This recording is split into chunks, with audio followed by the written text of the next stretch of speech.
Hello everyone and welcome back to Vidya India Open Mock Test. So today we will be discussing the legal reasoning portion of Vyom. So starting with the first passage talking about compassionate appointment.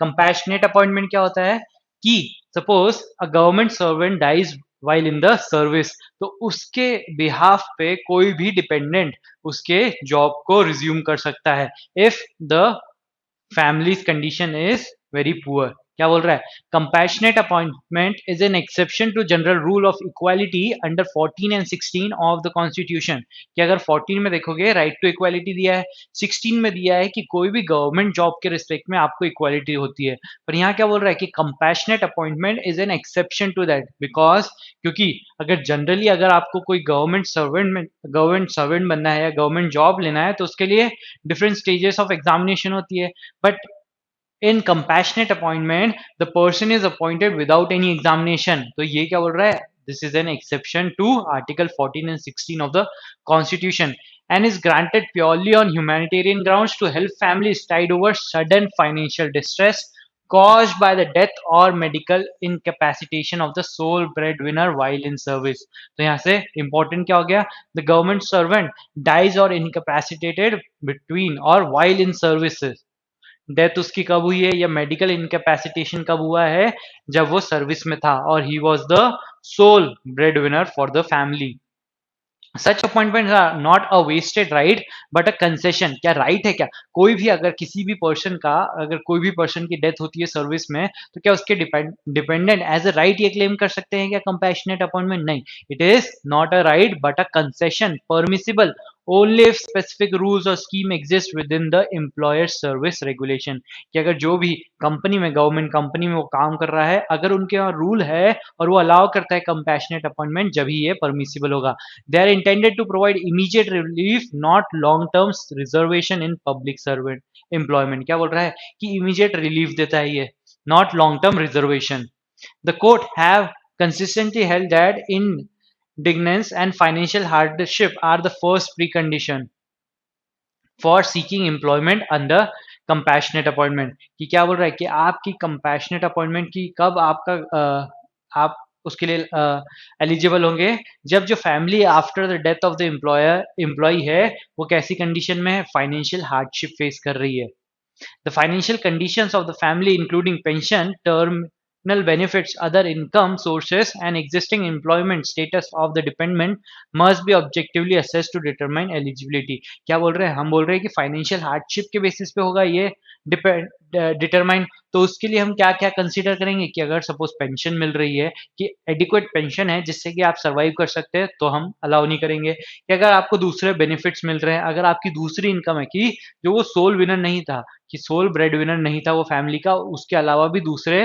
लोगों की incomes आती थी या दूसरे sources of income है तो क्या compassionate appointment मिलेगा नहीं existing employment status of dependent की जो दूसरे डिपेंडेंट है वो भी क्या है एम्प्लॉयड है और सफिशिएंट अर्न कर रहे हैं तो भी हम नहीं देंगे compassionate appointment if the family is not in penury or if the dependent is already gainfully employed compassionate appointment cannot be granted यही देखा अभी हमने the application must be made within a reasonable time after the death कब बोलना कब होनी चाहिए application file with in a reasonable time delays in seeking employment indicate that the family is not in urgent need क्योंकि ये क्या है temporary basis पे आपको रिलीफ देना चाह रहे हैं जैसे ही डेथ हुई पर्सन की आप ऐसी फाइनेंशियल हार्डशिप में हो ताकि आपको कंपैशनेट अपॉइंटमेंट चाहिए तो अगर आप डिले कर रहे हो फाइल करने में फॉर कंपैशनेट अपॉइंटमेंट तो उससे ये प्रिज्यूम किया जाएगा कि आप हार्डशिप फेस नहीं कर रहे थे and may result in rejection. Minors at the time of that can only be considered upon attaining majority if the rules specifically provide for it.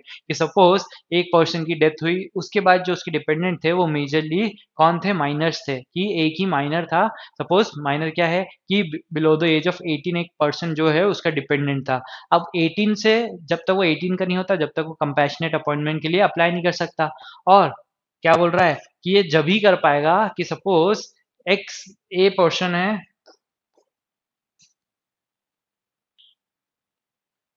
A person है जो गवर्नमेंट एम्प्लॉय है जिसकी death हो जाती है, और जो बी है उसका सन है जो कि कितना है 16 ईयर्स का है। तो अगर 16 ईयर्स का सन है जिसको कंपैशनेट अपॉइंटमेंट चाहिए तो वो तो ले नहीं पाएगा, तो उसको क्या है 2 साल वेट करना पड़ेगा। तो ये 2 साल के बाद जब वो मेजर बनेगा तो क्या वो कंपैशनेट अपॉइंटमेंट ले सकता है? तो पैसेज क्या बोल रहा है, इफ द रूल्स प्रोवाइड सो, कि अगर एक माइनर कंपैशनेट अपॉइंटमेंट ले सकता है नॉन टेनिंग मेजोरिटी, तभी ये क्लेम कर पाएगा। Furthermore, there can be no hereditary claim or reservation of post. Public employment is not inheritable. क्या आप इनहेरिट कर सकते हो कि अगर कोई फादर गवर्नमेंट सर्वेंट है तो उसकी जॉब क्या इनहेरिटेंस में जाएगी क्या आफ्टर डेथ? नहीं, ये तो सिर्फ क्या है कंसेशन दे रहे हैं, कोई इनहेरिटेंस का राइट नहीं है। Appointment must comply strictly with statutory rules or scheme. Courts have warned against making appointment divorce such regulations even on ground of sympathy. Compassionate appointment are not a means to provide a post equivalent to the one held by the deceased, especially not in class 1 or class 2 categories. तो ऐसा जरूरी नहीं है कि आपके father ने या जो भी आपका पर्सन था उन्होंने जो पोस्ट होल्ड करी थी वही सेम पोस्ट आपको मिले। आपको सिर्फ कंपैशनेट अपॉइंटमेंट दिया जा रहा है और वही सेम पोस्ट नहीं दी जाएगी। ये जरूरी नहीं है कि वही सेम पोस्ट आपको दी जाए। Employers also cannot be compelled to grant such appointment contrary to their internal policies, कि अगर पॉलिसीज में नहीं लिखा है तो क्या एम्प्लॉयर दे सकता है कंपैशनेट अपॉइंटमेंट? नहीं। Lastly, while family benefit schemes may support the family, they do not bar compassionate appointment unless expressly stated. क्या है कि अगर फैमिली बेनिफिट स्कीम में वो आ रहे हैं और उससे डिपेंडेंट्स को कुछ मिल रहा है तो सिर्फ इसी बेसिस पे आप उनको कंपैशनेट अपॉइंटमेंट से प्रोहिबिट नहीं कर सकते, बार नहीं कर सकते, अनलेस एक्सप्रेसली स्टेटेड, कि अगर एक्सप्रेस बार है कि इस रूल्स में लिख दिया है कि अगर आपको बेनिफिट्स मिल रहे हैं, स्कीम के बेनिफिट्स ले रहे हो आप, तो आपको कंपैशनेट अपॉइंटमेंट नहीं मिलेगा। तो in case of express mention, the family benefit scheme can bar the compassionate appointment, otherwise not. क्या बोल रहा है 53, after the death of government employee mister Anand, his son Vidur applies for compassionate appointment under the employer service regulation. मतलब rules बता रहे हैं, regulations बता रहे हैं कि कंपैशनेट अपॉइंटमेंट मिल सकता है। Vidur's application highlighting that Mister Anand was the family sole breadwinner, ठीक है, फैमिली सोल breadwinner भी हो गया, and his family is now suffering severe financial hardship. However, upon assessment, it is revealed that family has received substantial terminal benefits and pension sufficient to maintain a comfortable standard of living. तो अगर क्या financial hardship नहीं है तो क्या उनको compassionate appointment मिलेगा? नहीं मिलेगा। Vidur argues that compassionate appointment is still his right. क्या राइट है उसका? नहीं। As his father died in service, नहीं, this is not a right, this is a concession, और कंसेशन को मैंडेट नहीं बोल सकते आप। And because he is currently unemployed, क्योंकि वो अनएम्प्लॉयड है इसलिए दे दो, नहीं, सिर्फ इस बेसिस पे नहीं कि डिपेंडेंट अनएम्प्लॉयड है, पर दूसरे जो जो बेनिफिट्स उसको मिले हैं, जो पेंशन मिला है, जो सस्टेनेंस के लिए सफिशिएंट है, उस बेसिस पे हम उसकी कंपैशनेट अपॉइंटमेंट की एप्लीकेशन को रिजेक्ट कर सकते हैं। Based on the passage, is Vidur's argument legally valid? तो क्या उसका आर्ग्यूमेंट लीगली वैलिड है कि उसका राइट है और वो अनएम्प्लॉयड है इसलिए उसको आप कंपैशनेट अपॉइंटमेंट दे दो? तो no. No, because compassionate appointment require evidence of financial distress and sufficient terminal benefits negate the need for such relief. Yes, no. D क्या बोल रहा है? No, because compassionate appointment can be denied only in case of class 2 and class 1 post. क्या इनके respect में आप सिर्फ इन्हीं के रिस्पेक्ट में डिनाई कर सकते, क्या दूसरे के लिए नहीं? नहीं, तो this is not a correct answer. तो हमारा आंसर क्या होगा? B. 54. Assume in the previous question that Vidur subsequently provides evidence demonstrating that despite receiving terminal benefits and pension, the families face substantial outstanding debts and ongoing medical expenses which exceeded their current income. क्या बोल रहा है कि जो उनके पास income थी उससे ज्यादा तो उनके पास डेट और मेडिकल एक्सपेंसेस के बिल थे, तो उनके पास जो है फाइनेंशियल हार्डशिप है। तो अगर ये प्रूव हो जाता है कि वो फाइनेंशियल हार्डशिप में है तो क्या कंपैशनेट अपॉइंटमेंट अब दे सकते हैं हम उसको? कंपैशनेट अपॉइंटमेंट के लिए क्या है? फाइनेंशियल हार्डशिप भी है, डिपेंडेंट भी क्या है? अनएम्प्लॉयड है, और जो सोल ब्रेड विनर था उसकी डेथ हो गई है in service. Would this additional fact evidence strengthen, weaken और have no effect on with this eligibility for compassionate appointment? अब क्या होगा? एलिजिबल बन जाएगा, yes, because the dependent is facing financial difficulty. strengthened because ongoing severe financial hardship supports eligibility for compassionate appointment. Weaken होगा क्या? No. As receipt of terminal benefit conclusively negates, ये conclusively negate कर देगा कि अगर आपको benefit मिल गया है तो आप ये कभी भी नहीं बोल सकते हो कि आपको compassionate appointment मिल सकता है. तो no effect since compassionate appointment is automatically barred if terminal benefits are received. नहीं, हमको क्या है, सारे facts को consider करते हुए फिर देखना है. D. Weaken because financial distress must be caused only by death. Caused only by death of the sole breadwinner. Other external reasons for financial distress are not considered. तो ये भी गलत है कि डेथ तो एक प्राइमरी कॉज है, उसके बाद जो फाइनेंशियल डिस्ट्रेस है हम वो भी तो कंसीडर करेंगे. तो आंसर क्या होगा? ए.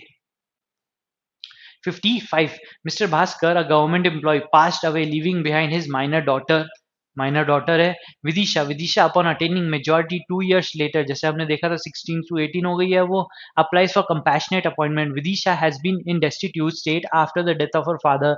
The employer service regulation provides for the scheme of compassionate appointment under which the application by dependent has to be filed within 6 months. कि क्या बोला है उन्होंने कि आपको 6 months में फाइल करना है of the death of the employee. The employers reject her application citing undue delay.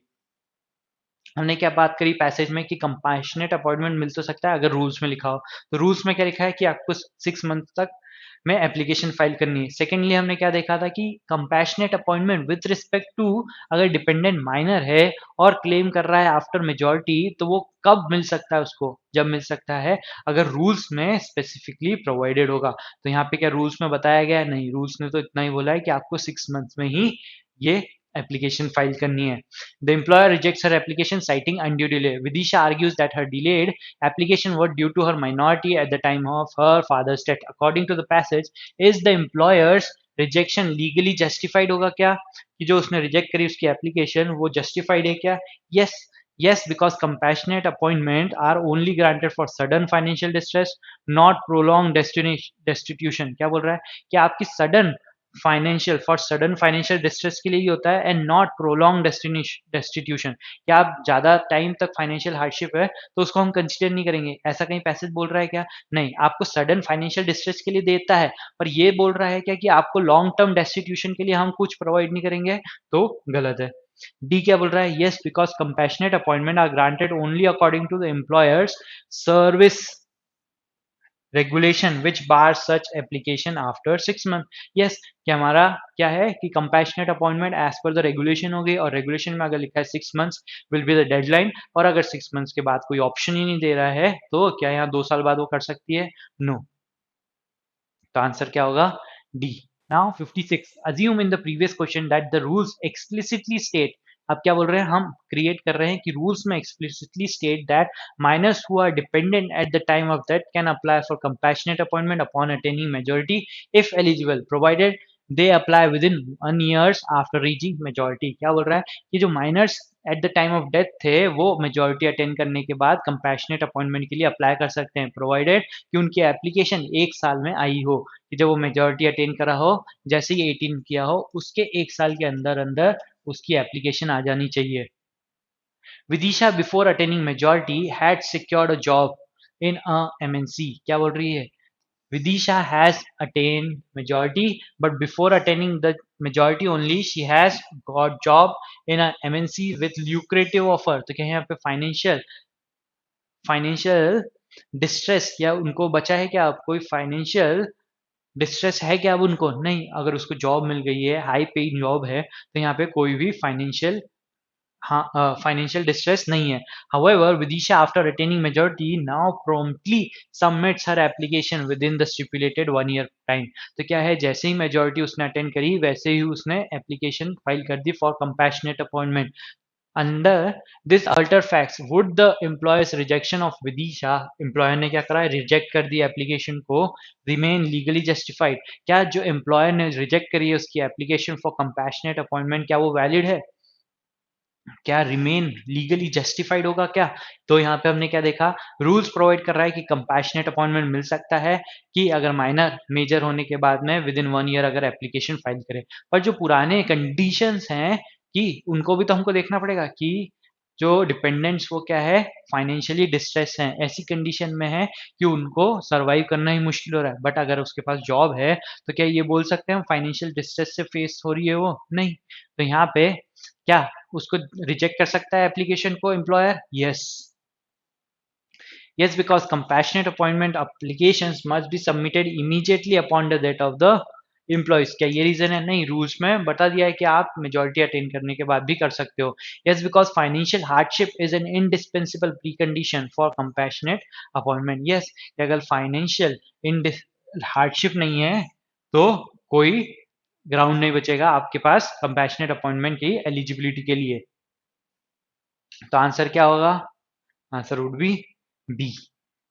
So now 57 क्या बोल रहा है, which of the following can be most reasonably inferred, तो कौन सा ट्रू है ये देखना है हमको, ठीक है। The purpose of compassionate appointment is to guarantee long term employment security है क्या? नहीं, वो तो इमीडिएट जो बेनिफिट है, फाइनेंशियल हार्डशिप है उसको रिजॉल्व करने के लिए हम देते हैं, ना कि long term employment security. Second क्या बोल रहा है, if a family receives terminal benefit their application for compassionate appointment is bound to be rejected, कि अगर फैमिली टर्मिनल बेनिफिट रिसीव कर रही है तो क्या इस बेसिस के ऊपर बाउंड है रिजेक्ट होने की उनकी एप्लीकेशन? तो no, it can be a condition to be assessed with respect to case. Case में हम देखेंगे कि क्या जो बेनिफिट्स मिल रहे हैं वो एडिक्वेट या सब्सटेंशियल है या नहीं, उस बेसिस पे हम डिसाइड करेंगे। बट ये हम डायरेक्टली नहीं बोल सकते कि अगर ये आपको मिल रहे हैं, बेनिफिट्स मिल रहे हैं, तो आपकी जो एप्लीकेशन है वो बाउंड टू रिजेक्ट होगी। ये क्या है, एक्सट्रीम स्टेटमेंट हो गया, तो this can not be inferred. Third, the courts treat humanitarian concern as more important than employer service rules. क्या रूल से ज्यादा कोर्ट ह्यूमैनिटेरियन कंसर्न्स को ज्यादा प्रेफरेंस देंगे कि ह्यूमैनिटेरियन कंसर्न्स के बेसिस के ऊपर रूल्स को भी नजरअंदाज करते हुए उनको कंपैशनेट अपॉइंटमेंट दे सकता है क्या court? No, because court has to stick with the rules. तो अगर रूल्स में नहीं प्रोवाइडेड है तो कंपैशनेट अपॉइंटमेंट नहीं मिल सकता। रूल्स में अगर नहीं प्रोवाइडेड है कि माइनॉरिटी को बेनिफिट्स नहीं मिल सकते हैं तो आप बेनिफिट्स नहीं दोगे। तो यहाँ पे ये भी इन्फर नहीं कर सकते। तो कौन सा इन्फर कर सकते हैं? कोई सा भी नहीं। तो आंसर क्या होगा? None of the work can be inferred. 58 which of the following statement can not be certainly concluded, तो कैन नॉट बी है तो कौन सा फॉल्स है ये देखना है। A dependent minor at the time of employee's death is guaranteed appointment post majority, कि a dependent minor at the time of employee's death is guaranteed appointment post majority, कि क्या उसको अपॉइंटमेंट पोस्ट मेजोरिटी गारंटी हो जाता है क्या? नहीं। The existence of a family benefit scheme automatically disqualifies the family from seeking compassionate appointment, क्या automatically disqualify करता है क्या? नहीं। तो this can not be inferred. Compassionate appointment cannot be claimed to get post equivalent to the one held by the deceased. Yes, this is true, क्योंकि आपको ये compassionate appointment तो मिलेगी पर सेम पोस्ट में मिले ये जरूरी नहीं है। आप ये क्लेम नहीं कर सकते मुझे वही पोस्ट दो जो मेरे फैमिली मेंबर ने बिफोर डेथ होल्ड करी थी। तो आंसर क्या होगा? 1 and 2, which cannot be inferred. One cannot be inferred and second cannot be inferred. Now passage number 2. Passage number 2 is about supreme court took suo motu. Suo motu मतलब on its own, कि जब supreme court ने खुद ब खुद किसी का cognizance लिया है केस का, cognizance of case, and stayed a Lokpal order that took cognizance of corruption complaint against an unnamed high court जज। कि क्या किया है सुप्रीम कोर्ट ने? कॉग्निजेंस लिया है खुद ब खुद और लोकपाल के ऑर्डर को स्टे लगाया है, जिन्होंने that took cognizance of corruption, जिन्होंने क्या करा, लोकपाल ने एक अननेम्ड हाईकोर्ट जज के अगेंस्ट करप्शन चार्जेस में कॉग्निजेंस लिया था। तो सुप्रीम कोर्ट ने सुओमोटो कॉग्निजेंस लिया और इसके ऊपर स्टे लगा दिया उनके ऑर्डर के ऊपर। The supreme court has always sought to establish safeguards against possible cases of executive overreach on independence of judiciary। क्या करता है जुडिशरी? सुप्रीम कोर्ट ने हमेशा ये करा है कि क्या, कि जब भी कोई एग्जीक्यूटिव ओवर रीच करता है इंडिपेंडेंस ऑफ जुडिशरी के ऊपर, कि जब भी कोई उसके फंक्शन से ज्यादा कर रहा है और जिसकी वजह से इंडिपेंडेंस ऑफ जुडिशरी को अफेक्ट हो रहा है, तो उसको क्या करता है? कर्व करता है। It is fundamental that judges should be able to decide cases without fear of personal consequences, including criminal prosecution made to harass or intimidate judges by disgrunting litigants, political actors, or the executive. Therefore, the Constitution has set a high bar for action against judges. The CGI himself has limited power to deal with errant judges beyond transferring or withdrawing work from the judges. क्या बोल रहा है कि यहाँ पे constitution ने ही protection दे के रखा है कि अगर सीजीआई उनके अगेंस्ट भी कोई एक्शन लेना चाहता है तो वो भी लिमिटेड है। क्या लिमिटेड है कि वो ट्रांसफर कर सकता है या फिर विड्रॉ कर सकता है फ्रॉम वर्क फ्रॉम द जज। जो सीजीआई हैं वो क्या कर सकते हैं, ट्रांसफर कर सकते हैं उस जज को, या फिर उनको बोल सकते हैं या विड्रॉ कर सकते हैं उनसे उनका काम कि आप ये सब काम नहीं करोगे अब, कि उनका जो भी फाइलिंग जो भी जुडिशियल वर्क है वो उनसे विड्रॉ कर सकते हैं।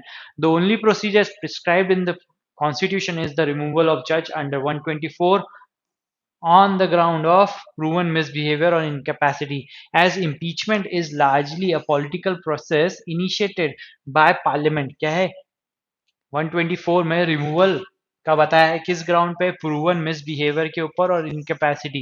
और क्या बोल रहा है, impeachment is a largely a political process. Political process क्यों है, क्योंकि क्या है, इम्पीचमेंट के लिए क्या आपको चाहिए, पार्लियामेंट में ये मोशन होना चाहिए, रिजोल्यूशन पास होना चाहिए कि ये पर्टिकुलर जज का हम क्या चाहते हैं, रिमूवल चाहते हैं। तो इसलिए हम बोल रहे हैं ये पॉलिटिकल प्रोसेस है।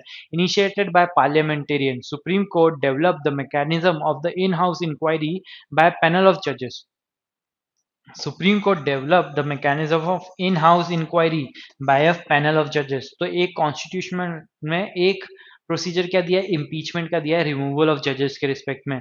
और सीजीआई के पास क्या पावर है कि वो उनको ट्रांसफर कर सकते हैं या फिर उनसे काम विड्रॉ करवा सकते हैं।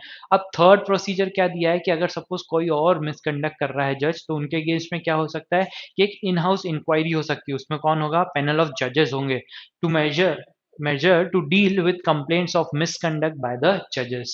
Ultimately, the finding of this panel too has to go to the executive for impeachment to be initiated if it is satisfied that required ground for impeachment are present. कि अगर कोई जज मिसकंडक्ट कर रहा है तो उसके अगेंस्ट में एक इन हाउस इंक्वायरी हो सकती है बाय 3 जजेस, पैनल ऑफ जजेस से।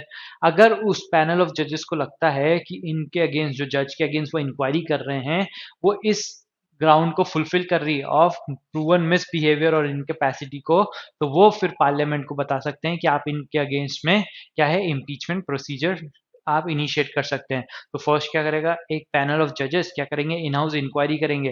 अगर नॉर्मल मिसकंडक्ट है तो वो खुद डिसाइड कर सकते हैं। अगर उनको लगता है पैनल ऑफ जजेस को कि जो इनका मिसकंडक्ट है वो ऐसा है कि प्रूवन मिसबिहेवियर या इनकैपेसिटी शो कर रहा है, तो वो पार्लियामेंट को बोल सकते हैं कि इस पर्टिकुलर जज के अगेंस्ट आप इम्पीचमेंट की प्रोसीडिंग इनिशिएट करो।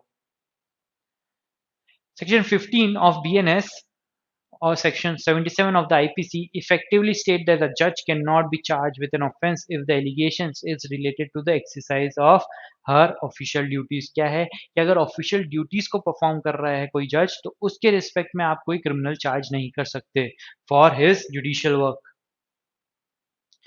The Supreme Court added an extra layer of protection in K. Veeraswamy versus Union of India. The Supreme Court held that High Court judge was a public servant and could be investigated for offence under the Prevention of Corruption Act. Supreme Court ने क्या बोला, the High Court judge was a public servant. However, the court also held the CGI must be consulted by the president before sanctioning such criminal case against a judge। क्या बोला उन्होंने, corruption, prevention of corruption act की definition में public servant में high court जजेस भी included होंगे, but उनके अगेंस्ट में CGI held that CGI must be consulted by the president before sanctioning such criminal cases against a judge। ये क्या बोल रहा है कि अगर आपको प्रिवेंशन ऑफ करप्शन एक्ट में हाई कोर्ट के जज के अगेंस्ट में चार्जेस करवाने हैं, तो उसके पहले आपको सीजीआई से सैंक्शन लेना पड़ेगा। कि अगर आपको इनिशिएट कराना है तो president has to take a sanction, a prior approval from CGI before granting the sanction। The CGI must be consulted by president before sanctioning such criminal cases against judge. कि अगर उनको सैंक्शन देना है, approval देना है president को कि इस पर्टिकुलर जज के अगेंस्ट आप प्रिवेंशन ऑफ करप्शन एक्ट में इन्वेस्टिगेशन करो, तो उसके पहले उनको क्या किससे कंसल्ट करना पड़ेगा? सीजीआई से कंसल्ट करना पड़ेगा.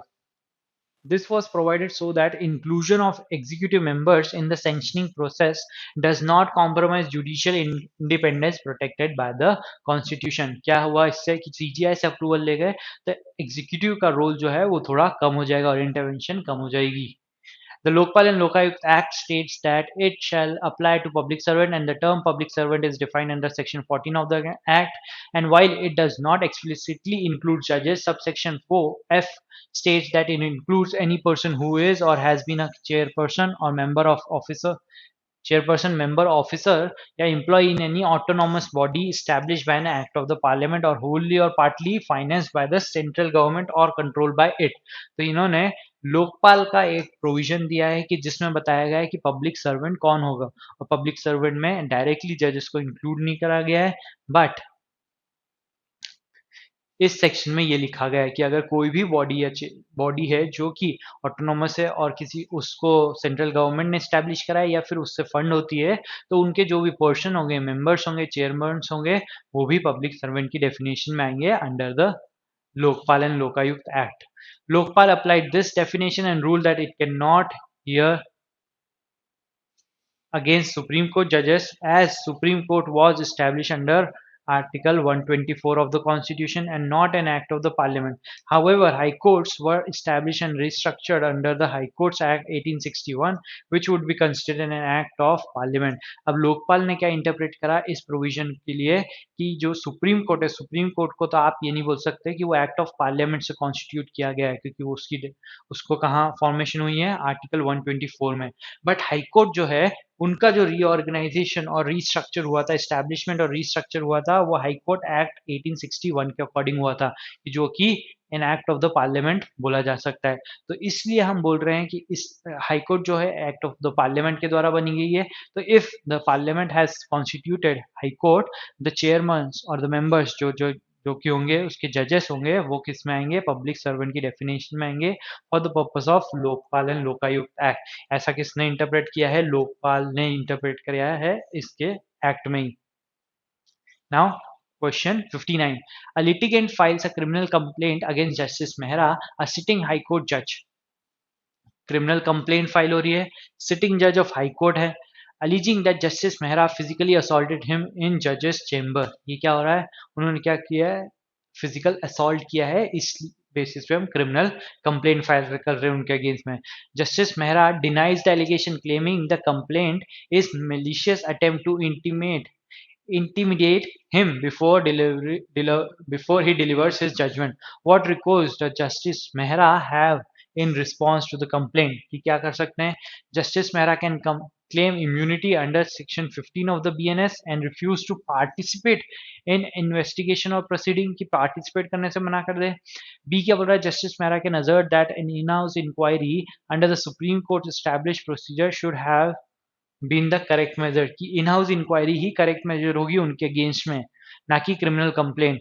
Justice Mehra can move the court to hold the complainant guilty of contempt of court, arguing that the complaint is an attempt to interfere with the independence of judiciary. क्या contempt proceeding initiate कर सकते हैं? तो नहीं, इसके बारे में तो हमको पैसेज में बताया ही नहीं गया. डी क्या बोल रहा है? Justice Mehra can insist that only the parliament through the process of impeachment can look into the allegation. तो क्या बोल रहा है कि सिर्फ आप क्या करो कि इम्पीचमेंट ही कर सकते हो, इम्पीचमेंट ही कराओ. तो ऐसा कुछ है क्या? नहीं. तो हम क्या बोल रहे हैं? Justice Mehra can assert an in house inquiry under supreme court establish procedure before should have been the correct measure. और फर्स्ट क्या बोल रहा है 15 में? 15 जो बोल रहा है वो क्या बोल रहा है कि अगर आप जुडिशियल ड्यूटीज परफॉर्म कर रहे हो तो उसके रिस्पेक्ट में आपके अगेंस्ट में कोई क्रिमिनल कंप्लेंट नहीं हो सकती. अ जज can not be charge with offence in the if the allegations is related to the exercise of her official duties. तो यहाँ पे जो फिजिकल असॉल्ट है, क्या उसकी फिजिकल असॉल्ट है वो क्या उसकी जुडिशियल ड्यूटीज के एम्बिट में आएगा? क्या नहीं. ये अगर एलिगेशन है कि जज ने हमें फिजिकल असॉल्ट किया है तो ये उसकी जुडिशियल ड्यूटीज परफॉर्म करने के एम्बिट में नहीं आ रहा है. अगर हम ये बोलते हैं कि जज ने हमारे अगेंस्ट में कुछ जजमेंट पास किया है या फिर ऑर्डर ऐसा पास किया है जिससे कि उनके पास विदाउट एनी ग्राउंड उन्होंने पास किया है जिससे कि मुझे इम्प्रिजनमेंट हो रही है, तब हम बोल सकते हैं कि रॉन्गफुल कन्फाइनमेंट हो रहा है। तब हम बोल सकते हैं कि जुडिशियल ड्यूटीज में उसने एक्ट करते हुए क्या किया है, हम कुछ बोल रहे हैं। बट हमारे केस में सेक्शन 15 लगेगा क्या? नहीं, क्योंकि सेक्शन 15 के लिए क्या जरूरी है कि जज अपनी जुडिशियल ड्यूटीज को परफॉर्म करते हुए कुछ ऑफेंस कमिट कर रहा हो, तो जो कि यहाँ पे नहीं है। तो बेस्ट ऑप्शन क्या होगा? इन हाउस इंक्वायरी का। Question number 60.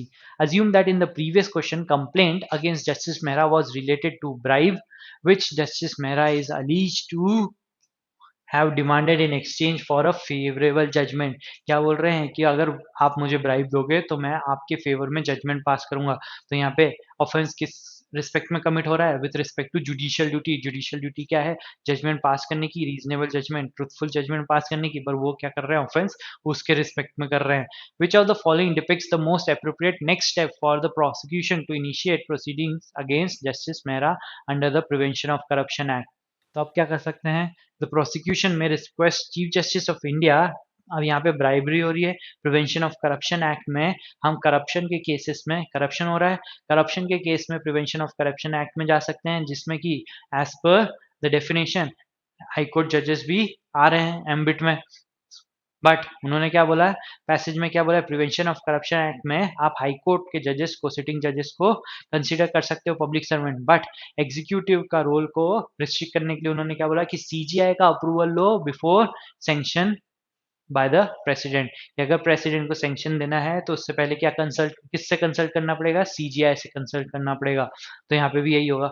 द प्रोसिक्यूशन में request CJI to transfer justice Mehra to another high court as a disciplinary major.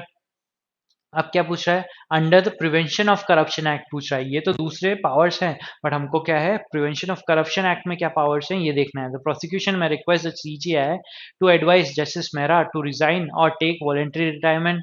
The prosecution request the president to sanction a criminal prosecution against justice Mehra if the CGI approves the same. अगर क्या बोल रहे हैं, request किसको करेंगे? President को, क्योंकि president की सैंक्शन रिक्वायर्ड है प्रिवेंशन ऑफ करप्शन एक्ट में कंप्लेंट फाइल करने के लिए। तो क्या कर रहे हैं, वो प्रेसिडेंट को रिक्वेस्ट कर रहे हैं कि आप सैंक्शन दो after taking the approval of CGI. तो this is the correct answer. क्या प्रोसिक्यूशन डायरेक्टली पार्लियामेंट को कर सकता है क्या? नहीं, उसके लिए तो क्या है कि इन हाउस इंक्वायरी होगी, फिर हम बोलेंगे कि अगर लग रहा है कि ग्राउंड्स फुलफिल हो रहे हैं, तब इन हाउस इंक्वायरी के जो पैनल है वो बोलेगी पार्लियामेंट को कि आप इम्पीचमेंट प्रोसीडिंग करो। Now question 61। 61 में क्या बोल रहा है? A mining company files a complaint under PCA alleging that a जज of the NGT accepted illegal gratification from an NGO actively campaigning against the company's mining operation. The judge questioned whether he can be investigated or charged in this way. क्या करा उन्होंने कि NGO ने direct complaint, जो mining company है उसने directly file complaint करी है जज के अगेंस्ट में। विच of the following would most significantly weaken the validity of the investigation? तो क्या किस स्टेटमेंट से इस इन्वेस्टिगेशन का हम देख सकते हैं कि वीकनिंग होगी? तो क्या होगा? The NGT under NGT Act, under which NGT has been constituted, confers power of a civil court on the tribunal, hence making the judge immune under section 15. 15 में तो क्या बोल रहा था कि अगर कोई भी जुडिशियल एक्ट कर रहा होगा उसके लिए इम्यूनिटी है, पर हर चीज के लिए इम्यूनिटी है क्या? कि करप्शन करेगा तो भी इम्यूनिटी है क्या? नहीं। सेकंड क्या बोल रहा है? The tribunal comprises retired judges of the Supreme Court who are not considered public servant under the act. अब ये वाला पब्लिक सर्वेंट होगा कि नहीं होगा, पैसेज में ये क्लियर नहीं है कि रिटायर्ड जो सुप्रीम कोर्ट का जज होगा उसको कंसिडर करेंगे कि नहीं करेंगे। तो we can not explicitly state so. C क्या बोल रहा है? द जजेस एलिज्ड act were performed entirely in the discharge of judicial function, hence investigation would amount to executive overreach. तो यहाँ पे जो उसका फंक्शन था क्या कि जिसने एनजीओ से क्या ले रहा है, जज एलिजिबली एक्सेप्टेड इलीगल ग्रेटिफिकेशन। तो अगर कोई जज इलीगल ग्रेटिफिकेशन ले रहा है, क्या वो हम बोलेंगे उसका जुडिशियल फंक्शन है? नो। सो डी क्या बोल रहा है? The judgment by supreme court in K Veeraswamy case stipulated that complaint regarding a जज should be sanction by president only in light with CGI opinion. यही हमने देखा था कि क्या है कि अगर आपको किसी जज के अगेंस्ट में करना है कोई कंप्लेंट, तो उसके लिए आपको क्या चाहिए रहेगी, प्रेसिडेंट का सैंक्शन चाहिए रहेगा, और उससे पहले उसको प्रेसिडेंट को सीजीआई से कंसल्टेशन करनी पड़ेगी। तो हमारा आंसर क्या होगा, D. 62. A new law is enacted by the parliament to fill the legal vacuum previously addressed by the guidelines in the K. Veeraswamy judgment. The law creates a statutory committee comprising Chief Justice of India, the Prime Minister, the Leader of Opposition, and the Law Minister to advise the President on whether to grant sanction on criminal prosecution against the sitting judge of the Supreme Court and High Court. The law stipulates that no criminal case can be registered against such judge without the precedent sanction based on the committee's advice. अब क्या है यहाँ पे, क्या law change कर दिया कि law में क्या चेंजेस आया है कि जो प्रेसिडेंट को सैंक्शन देना है उसको किसकी कंसल्टेशन पे देना है, इस कमिटी की एडवाइस पे देना है। और इस एडवाइस कमिटी में कौन कौन होगा कि लॉ मिनिस्टर होगा, चीफ जस्टिस ऑफ इंडिया होंगे, प्राइम मिनिस्टर और लीडर ऑफ अपोजिशन होंगे। Which of the following is the most appropriate statement regarding the constitutional validity of this law based strictly on the principle and issue discussed in the passage? तो हमारे passage में क्या ऐसा कुछ मना किया है कि कोई लॉ नहीं बन सकता है with respect to this consultation, कि यहाँ पे क्या अगर जुडिशरी की हम इंडिपेंडेंस की बात कर रहे हैं, क्या वो हैम्पर होगी जब हमने leader of opposition, prime minister, law minister, जो इन सब को अगर एक कमिटी में इन्वॉल्व किया है और सिर्फ एक ही चीफ जस्टिस ऑफ इंडिया है, अगर सिर्फ वही हैं और बाकी के जितने भी है वो कहाँ से आ रहे हैं, एग्जीक्यूटिव विंग से आ रहे हैं, तो यहाँ पे क्या हम बोल सकते हैं कि जो इंडिपेंडेंस ऑफ जुडिशरी है उस पर इफेक्ट पड़ेगा? Yes. The law is constitutionally valid because it vests the power of sanction in a high-level committee, ensuring both judicial and executive participation. कि दोनों का participation हो रहा है इसलिए सही है। The law is constitutionally invalid because executive members should not have the authority to sanction prosecution of judges to safeguard judicial independence from executive interference. क्योंकि हमारे पैसेज में पूरे टाइम क्या बोल रहा है कि जुडिशरी की क्या है, इंडिपेंडेंस होनी चाहिए और जो एग्जीक्यूटिव का ओवर रीचिंग पावर है उसको लिमिट करना चाहिए। ठीक है, तो लॉ वैलिड होगा क्या? नहीं। The law is invalid because Article 124, the only constitutional mechanism for action against judges is impeachment by Parliament and any other process is ultra vires of the Constitution. तो ये भी क्या बोल रहा है कि कोई और दूसरी चीज हो ही नहीं सकती क्या? नहीं, दूसरी चीज तो हो सकती है पर उसके लिए क्या चाहिए आपको? प्रेसिडेंट का सैंक्शन चाहिए। उसके लिए क्या चाहिए था? चीफ जस्टिस ऑफ इंडिया के आपको कंसल्टेशन। तो ये जो लॉ है जिसमें आपने एक कमिटी का फॉर्मेशन किया है जिसमें सिर्फ एक सीजीआई है और बाकी जो 3 मेंबर्स हैं वो एग्जीक्यूटिव साइड से हैं, तो वो क्या करेगा? और बोल रहे हैं कि मेजॉरिटी में डिसाइड हो सकता है, तो यहाँ पे एग्जीक्यूटिव का ओवर रीचिंग पावर हो जाएगी इन रिस्पेक्ट टू अ जज। ठीक है, तो आंसर क्या होगा? B. 63. Which of the following statement cannot be certainly concluded from the passage? तो कौन सा false है हमको ये देखना है। Given the complexities of statutory interpretation and constitutional doctrine involved, the procedural safeguard for prosecuting judges as described in the passage leave no scope for any criminal investigation against a judge unless the alleged act is strictly within the scope of judicial duties. कि क्या है बोल रहा है कि अगर judicial duties में होगा तभी आप कर सकते हो क्या? नहीं। The Supreme Court's intervention to stay the Lok Sabha's proceeding against a High Court judge implies that judiciary considers all form of external accountability mechanisms as inherently incompatible with judicial independence. अब क्या बोल रहा है? All forms of external accountability mechanism, कि सारे के सारे accountable measures जो है उसको गलत मानता है क्या? नहीं। जैसे अगर हमने पार्लियामेंट में देखा कि इम्पीचमेंट के थ्रू जजेस को आप अकाउंटेबल कर सकते हो, तो क्या सारे के सारे जो एक्सटर्नल मेजर्स हैं क्या उनको गलत मान रहा है क्या? नहीं। The process for initiating impeachment against a जज requires the prior completion of an in house judicial inquiry. Yes, ये तो सही है। तो हमारा क्या है?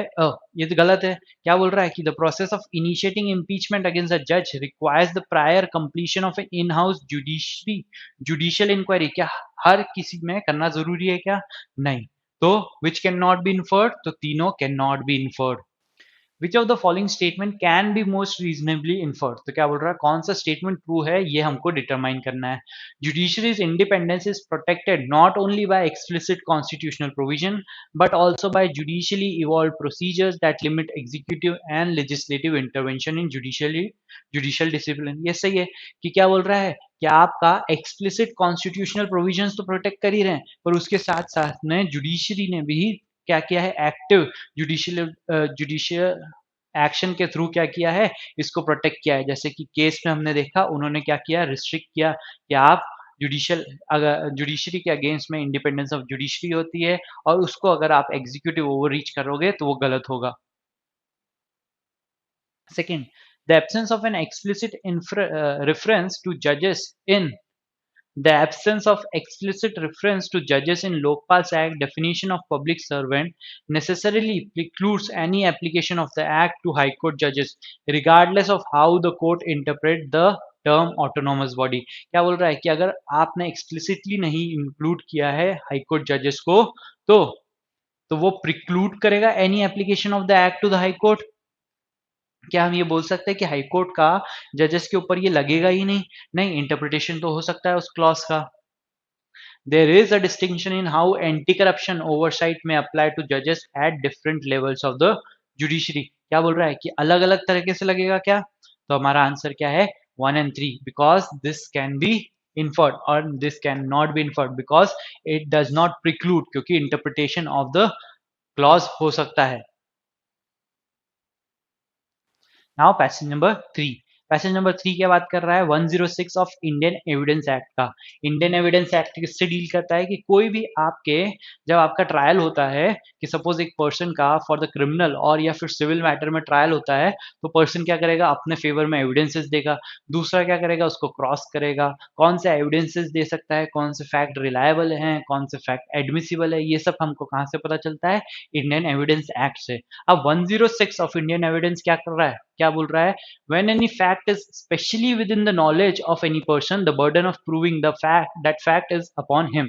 कि सपोज कोई ऐसा फैक्ट है जो सिर्फ मेरे ही नॉलेज में है, कि जिसको सिर्फ मैं ही जानता हूं, तो दूसरी पार्टी उसको कैसे प्रूव करेगी। तो यहाँ पे अगर कोई ऐसा फैक्ट है जिसको सिर्फ मैं ही जानता हूं, तो उसका बर्डन ऑफ प्रूव करने का किसके ऊपर होगा, मेरे ऊपर ही होगा।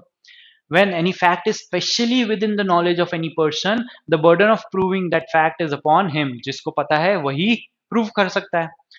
This section operates as an exception to the general rule under 101, which places the burden of proof on the person who asserts a fact। कि suppose कि जनरली हम क्या बोलते हैं कि अगर मैंने कोई फैक्ट एजर्ट करा है, मैं अगर कोर्ट में जाके बोल रहा हूं कि इस पर्सन ने, ए पर्सन ने चोरी करी है, तो मुझे ये प्रूव करना पड़ेगा कि ए पर्सन ने चोरी करी है। कि सपोज उसके पास वो गुड्स होंगे तो मैं प्रूव करूंगा इसके पास ये गुड्स हैं, इन्होंने चोरी करी है, इन्होंने किसी और ने इनको देखा था।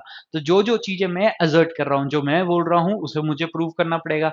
बट 106 क्या है, इसका एक्सेप्शन है। तो यहाँ पे अगर मैं बोल रहा हूँ इन पर्सन के पास में इन्होंने ऐसा कुछ किया है, बट उसको मुझे प्रूव करना पड़ेगा। पर 106 में क्या बोल रहा है, अगर सपोज 106 में अगर उस पर्सन के पास स्पेशल नॉलेज है किसी फैक्ट का, तो वो मेरा बर्डन ऑफ प्रूफ नहीं होगा, उन्हीं का होगा।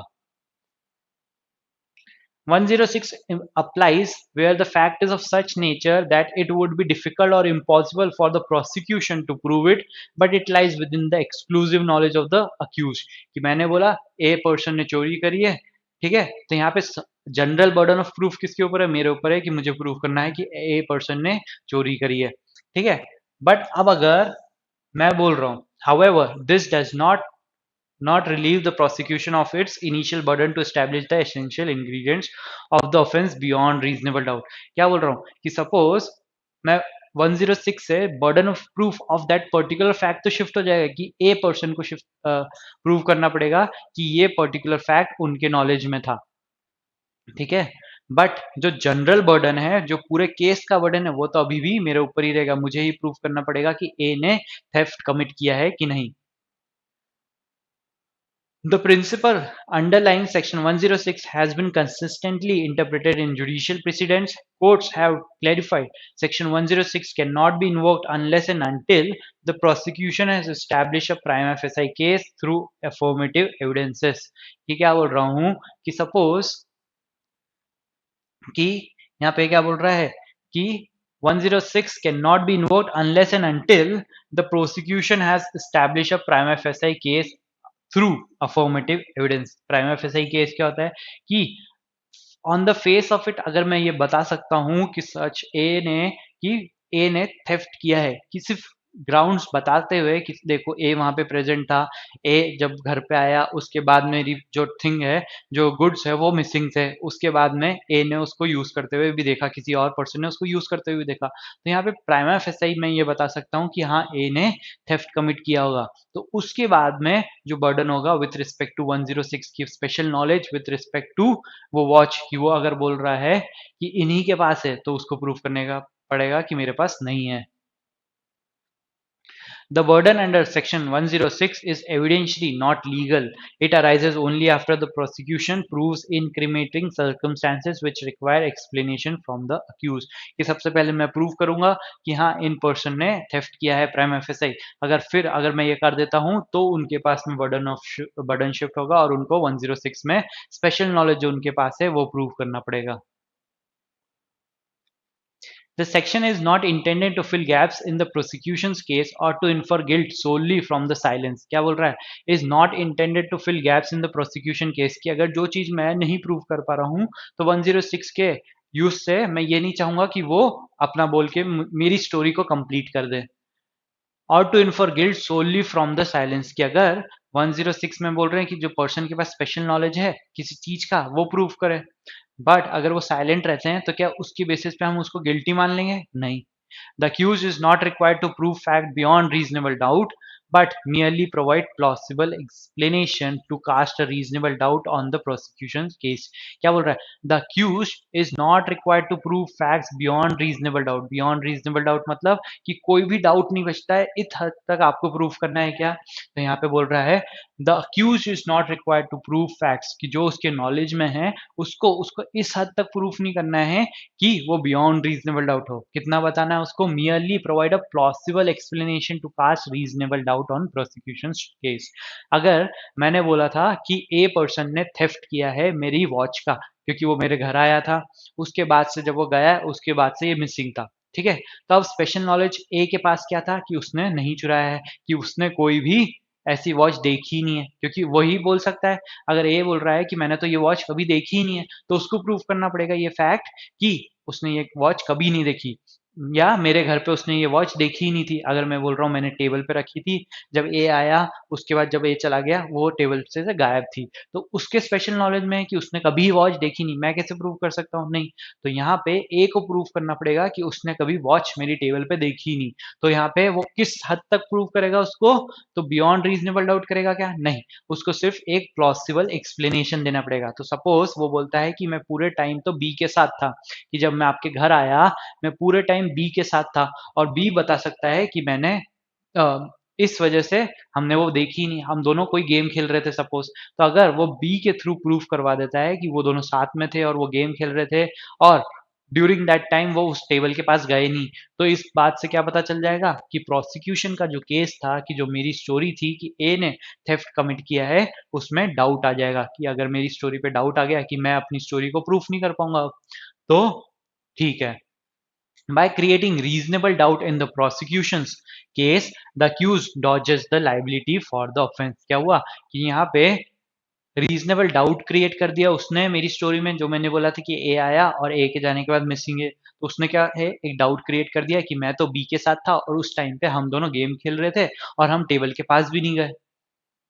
Judicial exposition in the case and in Tirumukh Marothi versus State of Maharashtra and Shambhunath Mehra versus State of Ajmer clarified that Section 106 is not a substitute for proof। क्या आप ये क्या है कि आप अपनी साइड से पूरा प्रूफ नहीं कर पा रहे हो, इसलिए ये नहीं बोलोगे कि चलो अब आप यूज करो 106 का और ये प्रूफ करके बताओ कि आप वहां नहीं थे, ठीक है, क्योंकि आपके पास बर्डन ऑफ प्रूफ है पूरे केस को प्रूफ करने का। It only applies when the accused has exclusive access to material facts such as incidents occurring in a private space or personal domain. Furthermore, failure to explain such facts may reinforce the prosecution's case but cannot be the sole basis of conviction. कि अगर suppose ए ये prove नहीं कर पाता है कि उसने watch कभी नहीं देखी या वो ए टेबल के पास नहीं गया, तो क्या इस बेसिस पे हम उसको कन्विक्ट कर देंगे? तो जनरली कन्विक्ट तो नहीं करेंगे, बट वो रीइंफोर्स करेगा प्रोसिक्यूशन का केस, क्योंकि वो सिर्फ उसी के नॉलेज में था कि वो वहां पे नहीं गया है। अगर वो प्रूफ नहीं कर पाता है तो मेरी स्टोरी क्या है, रीइंफोर्स होगी, कि वो स्ट्रेंथन होगी। बट क्या कंक्लूसिवली ये प्रूव हो जाएगा कि ए ने थेफ्ट किया है? नहीं। Court have emphasized that the conviction must be based on prosecution evidence, not merely on the absence of defense. तो डिफेंस जब गिल्ट प्रूव करना है तो वो प्रोसिक्यूशन के एविडेंसेस से कंफर्म होना चाहिए, कि evidences of prosecution should confirm the guilt of the accused and not that defence was not able to prove his side. 65. Vidhan is accused of murdering his spouse Vidya at their residence. क्या है? The prosecution establishes that Vidhan and Vidya were alone at home at the time of her death and presents affirmative evidences showing injuries consistent with the homicide. क्या है? क्या बोल रहे हैं? यहाँ विधान को अक्यूज करा है हमने मर्डर का उसकी वाइफ के लिए, और ये क्या है, प्रोसिक्यूशन ने क्या बताया कि दोनों रात में जब वो उसकी डेथ हुई उसके पहले वो दोनों अकेले थे, उनके घर में थे, एंड उसके ऊपर evidence showing injuries consisted with homicide, की उसकी बॉडी के ऊपर जो फीमेल है विद्या, उसकी बॉडी पर ऐसी इंजरी थी जो बता रही थी कि इसका मर्डर या फिर होमिसाइड हुआ है। Vidhan offers no explanation regarding the circumstances leading to Vidya's death. अब क्या है कि अगर दोनों अकेले थे जब डेथ हुई और उसके बाद पे इंजुरीज के मार्क भी है, तो उसके पार्ट पे एक स्पेशल नॉलेज बनता है कि दोनों अकेले ही थे, एक मर गया, तो दूसरी पार्टी के पास ही स्पेशल नॉलेज होगा कि हुआ क्या होगा उस टाइम पे, कि जिसकी वजह से विद्या की डेथ हो गई। अगर उसको ये बोलना है कि मैंने मर्डर नहीं कराया, तो उसके पास नॉलेज में है ना कि इसकी डेथ कैसी हुई होगी, तो यहाँ पे स्पेशल नॉलेज किसके पास है? विधान के पास है।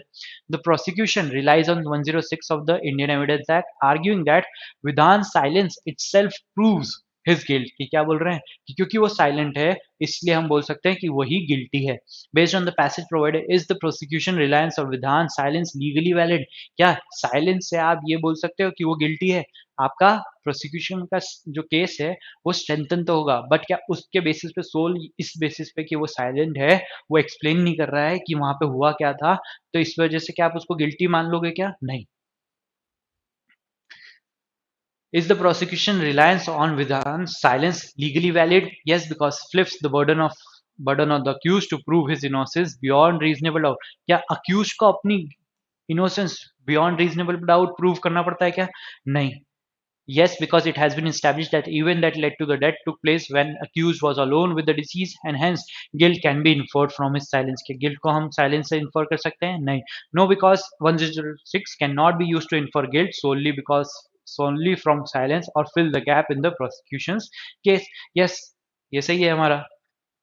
डी क्या बोल रहा है? No, because 106 does not apply in murder cases. क्या 106 मर्डर केसेस में अप्लाई नहीं करता है क्या? ऐसा तो कुछ दिया ही नहीं है, तो हमारा आंसर क्या होगा? सी।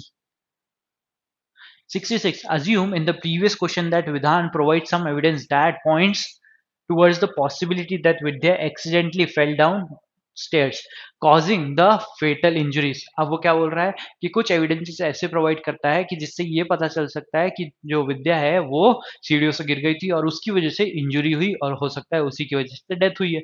Medical evidence presents by the prosecution does not conclusively rules out accidental causes. क्या है, जो प्रोसिक्यूशन ने मेडिकल एविडेंसेस दिए थे उसमें ऐसा कुछ नहीं था जो रूल आउट कर दे कि हाँ इसकी सीढ़ियों से गिरने से भी डेथ नहीं हो सकती है। क्या बोल रहा है कि मेडिकल एविडेंसेस ऐसे थे जिसने ये रूल आउट नहीं किया था कि सीढ़ियों से गिरने से भी सीढ़ियों से गिरने से डेथ नहीं हो सकती है, तो ये भी एक पॉसिबिलिटी है कि सीढ़ियों से गिरने से भी डेथ हो सकती थी। ये मेडिकल एविडेंस से एक पॉसिबिलिटी निकल के आ रही थी। सेकेंडली, अक्यूज ने क्या किया है, ये बताया है कि वो सीढ़ियों से गिरी है और उसके कारण ये इंजरीज हुई है उसको। तो यहाँ पे एक उसने पॉसिबल एक्सप्लेनेशन तो दे दिया है कि किसकी वजह से वो डेथ हो सकती है या इंजरी हुई होगी, तो यहाँ पे उसने 106 का जो बर्डन है वो तो प्रूव कर दिया है और प्रोसिक्यूशन की स्टोरी में क्या है, डाउट क्रिएट कर दिया है। Would Vidhan's explanation and the medical record strengthen, weaken और have no effect on the prosecution case. तो प्रोसिक्यूशन के केस को क्या करेगा, ये वीकन करेगा। तो weaken because plausible explanation pointed to an accidental cast reasonable doubt undermining the prosecution's case. समझ में आया? ठीक है. डी क्या बोल रहा है यहाँ पे? D weaken because reliance on 106 is invalid for it can not be made the burden of accused to explain his innocence. कि क्या इनवैलिड होगा? Section 106 is invalid for it can not be made the burden of the accused to explain his innocence. तो यहाँ पे तो innocence नहीं burden है उसका, उसका तो सिर्फ इतना बर्डन है कि वो जो उसके स्पेशल नॉलेज में है वो 106 के अंडर उसको बताना पड़ेगा. तो हम ये नहीं बोल सकते कि वो इनवैलिड है. 67. The prosecution charges Vihan with theft of sensitive documents from a secure vault to which only Vihan had authorized exclusive access. अब क्या बोल रहे हैं? हमने विहान को चार्ज किया है थेफ्ट के लिए क्योंकि जो डॉक्यूमेंट्स गायब हुए हैं वो कहाँ से गायब हुए हैं? ऐसे वॉल्ट से गायब हुए हैं जहाँ पे सिर्फ विहान उनको एक्सेस कर सकता था. कि सपोज पासवर्ड उस वॉल्ट का सिर्फ विहान को पता था या चाबी सिर्फ किसके पास थी? विहान के पास थी. The prosecution conclusively establishes through CCTV and biometric logs that the sensitive documents were kept in the vault and Vihan alone had accessed the vault at the relevant times. अब क्या प्रूव कर दिया प्रोसिक्यूशन ने कि जो उसके ऊपर biometric lock लगा था उसकी सिर्फ जानकारी विहान के पास थी और उसको उसके पहले चोरी होने से पहले किसने खोला था? सिर्फ विहान ने खोला था. Vihan claims the document were already missing when he accessed the vault. Prosecution ने क्या प्रूव करा था? Were kept in the vault, की वो वॉल्ट में थी और इसी के पास पासवर्ड था और इसने वॉल्ट खोला भी था रेलेवेंट टाइम्स पे. और विहान क्या बोल रहा है कि डॉक्यूमेंट तो पहले से ही गायब थी. The prosecution invokes 106 arguing Vihan must prove the documents were missing earlier. तो ये उसी की स्पेशल नॉलेज में कि अगर आपके पास ही सिर्फ एक्सेस है, डॉक्यूमेंट्स वहां पे रखे हुए थे, ये प्रूफ हो चुका है. तो अगर आप बोल रहे हो वो पहले से गायब थे तो आपको प्रूफ करना पड़ेगा कि वो पहले से गायब थे क्योंकि आपकी ही स्पेशल नॉलेज में. या आप बोल रहे हो कि आपने देखा कि वहां पे तो डॉक्यूमेंट्स थे ही नहीं, तो प्रूफ कौन करेगा? आप ही करोगे. decide whether the prosecution invocation of 106 legally valid. तो क्या prosecution 106 को invoke कर सकता है? Yes, बिल्कुल कर सकता है. Yes, because the burden of proving innocence beyond reasonable doubt rests on the accused under 106. ये है क्या? नहीं, क्योंकि accused को क्या reasonable beyond reasonable doubt अपनी innocence prove करनी पड़ती है क्या? नहीं. C क्या बोल रहा है? No. Oh, डी क्या बोल रहा है? Yes, because the burden under 106 arises only after the prosecution proves incriminating circumstances. तो incriminating circumstances क्या है? कि ऐसे circumstances जिससे ये पता चल रहा है कि जो विहान है वो liable हो सकता है. तो यहाँ पे हो सकता है कंक्लूसिवली उन्होंने प्रूव करा है ऐसा. Which require explanation from the accused. कि अगर प्रोसिक्यूशन ने इंक्रिमिनेटिंग सर्कमस्टेंसेस बता दिए हैं तो किसका पार्ट बनता है? अक्यूज का पार्ट बनता है कि वो उसके पार्ट पे एक्सप्लेन करे जो उसके स्पेशल नॉलेज में इंफॉर्मेशन. तो हमारा आंसर क्या होगा? D. 68. Suppose additional investigation reveals that Vihan had lost his access card before finding it again after few days. कि क्या बोल रहे हैं कि सपोज हमने तो ये तो बोला था पिछले क्वेश्चन में कि विहान के पास बायोमेट्रिक कार्ड था या सपोज उसी ने उस टाइम पे एक्सेस किया. बट अगर हम ये फैक्ट इंट्रोड्यूस करें कि जो उसका लॉक की था Vihan has lost his access card, कि जिस वोल्ट को वो खोलने के लिए एक्सेस कार्ड का यूज करता था वो before finding it again after few days की क्या है वो गुम हो गया था और वो थोड़े दिन बाद मिला उसको. तो इस ड्यूरेशन में हो सकता है किसी ने एक्सेस किया हो वोल्ट को और वहां से डॉक्यूमेंट्स निकाल लिए. Arising possibly possibility of another person having taken and copied the same. How would this new fact affect the validity of the prosecution's attempt to place evidentiary burden on Vihan?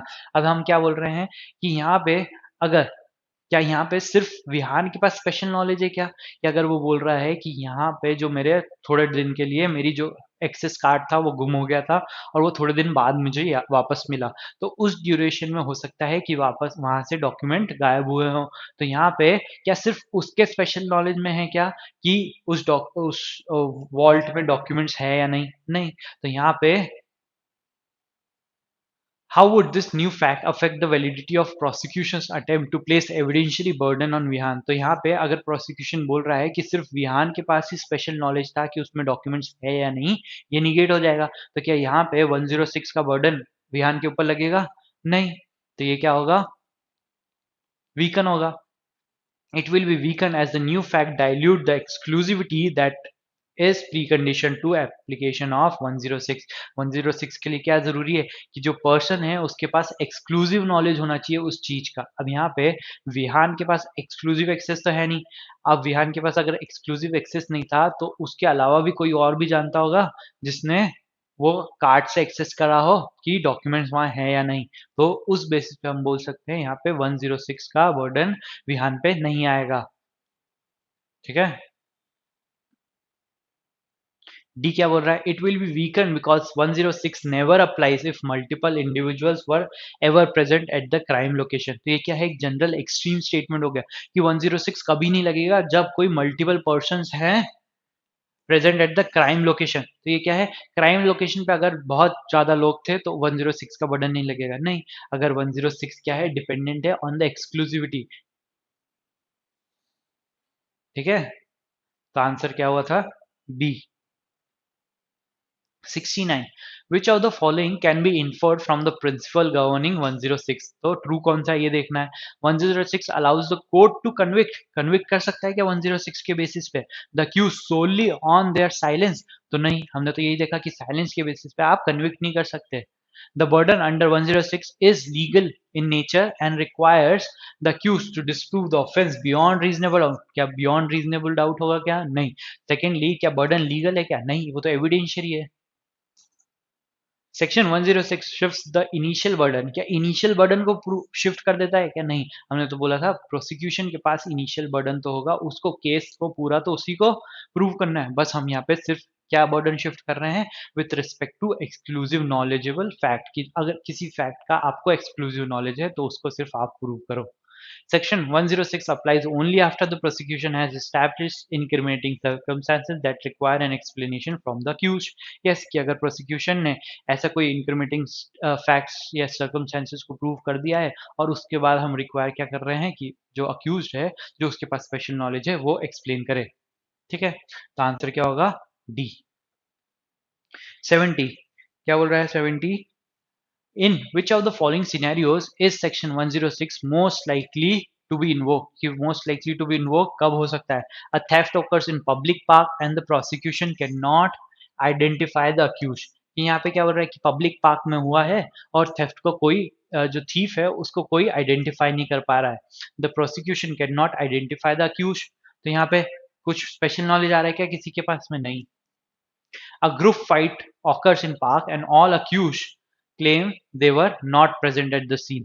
कि यहाँ पे क्या बोल रहे हैं कि आपने ग्रुप फाइट हुई और जो सारे अक्यूज जिसको हमने बोला कि ग्रुप फाइट के लिए अक्यूज किया वो सब क्लेम क्या कर रहे हैं कि वो यहाँ पे प्रेजेंट नहीं थे। तो उस बेसिस पे अगर आप बोल रहे हो कि आप वहां पे प्रेजेंट नहीं थे तो आपका स्पेशल नॉलेज होना चाहिए था। A man is accused for murdering his business partner who was last seen alive with him in their locked office. अब यहाँ क्या बोल रहा है कि अगर एक पर्सन को आप अक्यूज कर रहे हो मर्डर के लिए उसके पार्टनर के, who was last seen alive with him, क्या आपने उन दोनों को बंद कमरे में साथ में जिंदा देखा और अगर एक पर्सन की डेथ हो गई तो दूसरे पर्सन के पास क्या है, स्पेशल नॉलेज है कि उसके सामने ही हुआ होगा कुछ भी हुआ। तो यहाँ पे आप मोस्ट अप्रोप्रिएटली यूज कर सकते हैं। अब डी क्या बोल रहा है, a bank manager is accused of embezzlement but the prosecution fails to establish that any funds were actually missing. क्या बोल रहा है, प्रोसिक्यूशन की अगर स्टोरी नहीं पूरी हो पा रही है तो क्या हमारे पास 106 का बर्डन लगेगा, नहीं लगेगा। अब बी क्यों गलत हो रहा है, a group fight occurs in the park and all the accused claim they were not present in the scene, present at the scene. तो सारे के सारे ऐसे ही बोल रहे, तो ऐसा तो हो नहीं सकता किसी ने नहीं देखा। तो क्या स्पेशल नॉलेज, अगर ग्रुप में फाइट हो रही है तो ए ने किसी और को तो देखा होगा, दूसरे ने किसी और को देखा होगा। तो आप ये नहीं बोल सकते कि सिर्फ ए के पास स्पेशल नॉलेज है कि कोई और नहीं है। तो हमारा आंसर क्या होगा, C. Now passage number 4। The Karnataka Prevention of Slaughter and Preservation of Cattle Bill seeks to ban, क्या बैन करना चाह रहा है, बिल है अभी, ये क्या है, बिल है, इनएक्टमेंट हुआ नहीं अभी, मतलब इन्फोर्समेंट में नहीं है। To ban slaughtering of all cattles but the bill will get enforceability only when it is enacted into an act. यही हमको पता है कि बिल से जब वो लॉ बनेगा तभी उसकी इन्फोर्समेंट आएगी। तो ये क्या कर रहा है, ऑल कैटल्स का स्लॉटर प्रिवेंट कर रहा है, बैन कर रहा है। The bill introduces offenses which were not yet made punishable by any legislation, कि मतलब अभी तक कोई भी slaughtering of cattle को कोई भी punishable offense नहीं माना गया था. Section 1, Clause B, Clause 2 of the bill reads cattle. Cattle for this bill would mean cow, calf of a cow, or and bull, bullock, and he or she buffalo, all being below the age of 30.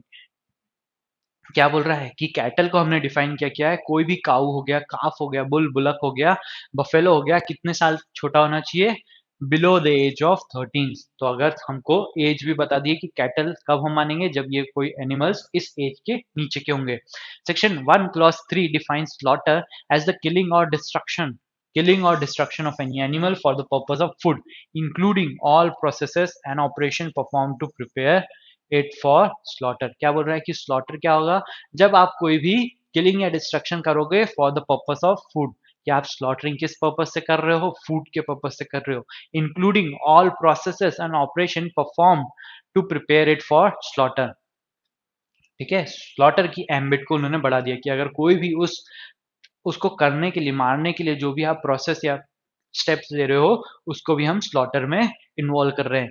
The provision of such legislation provides that whoever slaughter और who orders the slaughter, कि क्या बोल रहा है कि अगर कोई actual में स्लॉटर कर रहा है, कि एक्चुअल में मार रहा है, and who orders the slaughter of cattle would attract imprisonment of ranging from 3 to 7 years. कि अगर मैंने ऑर्डर दिया है ए को कि आप जाके इस कैटल को स्लॉटर करो, तो मैं भी लाइबल होऊंगा और वो पर्सन भी लाइबल होगा.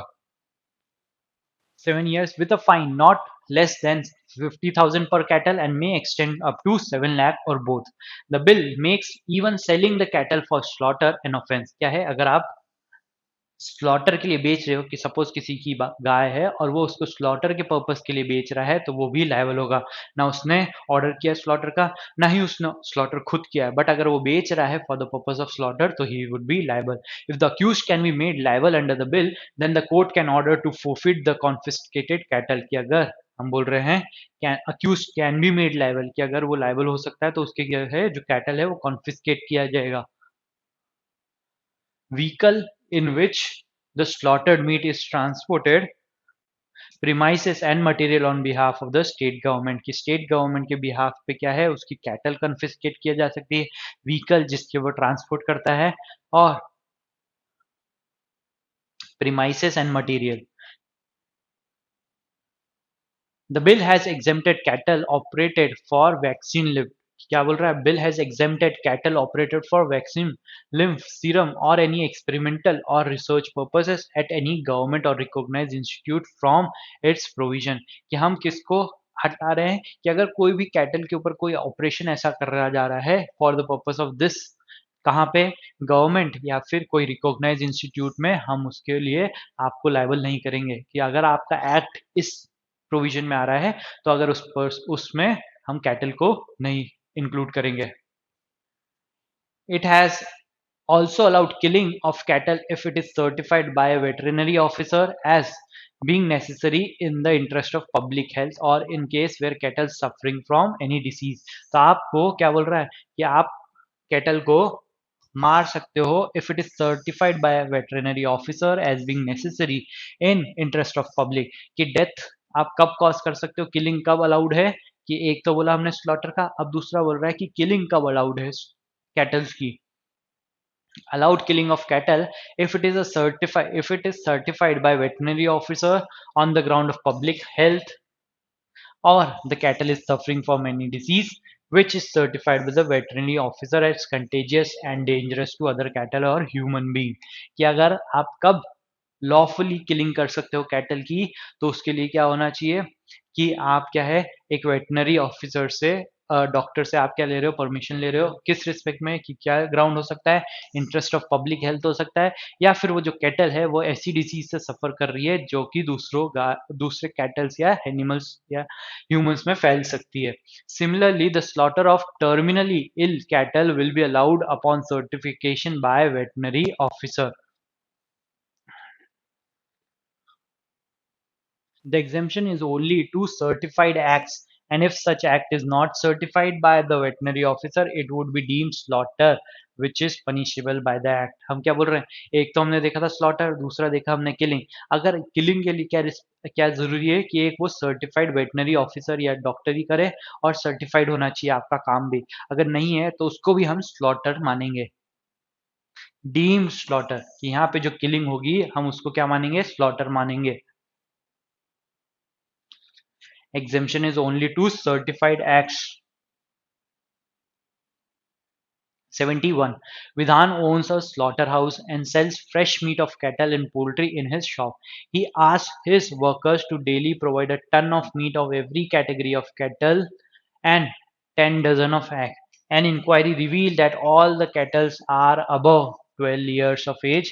Would Vidhan be considered liable if the bill had been enacted into an act before the incident, कि जिस इंसिडेंट के पहले ही जो बिल था वो इनैक्ट हो चुका है एक्ट में and now it is in enforcement.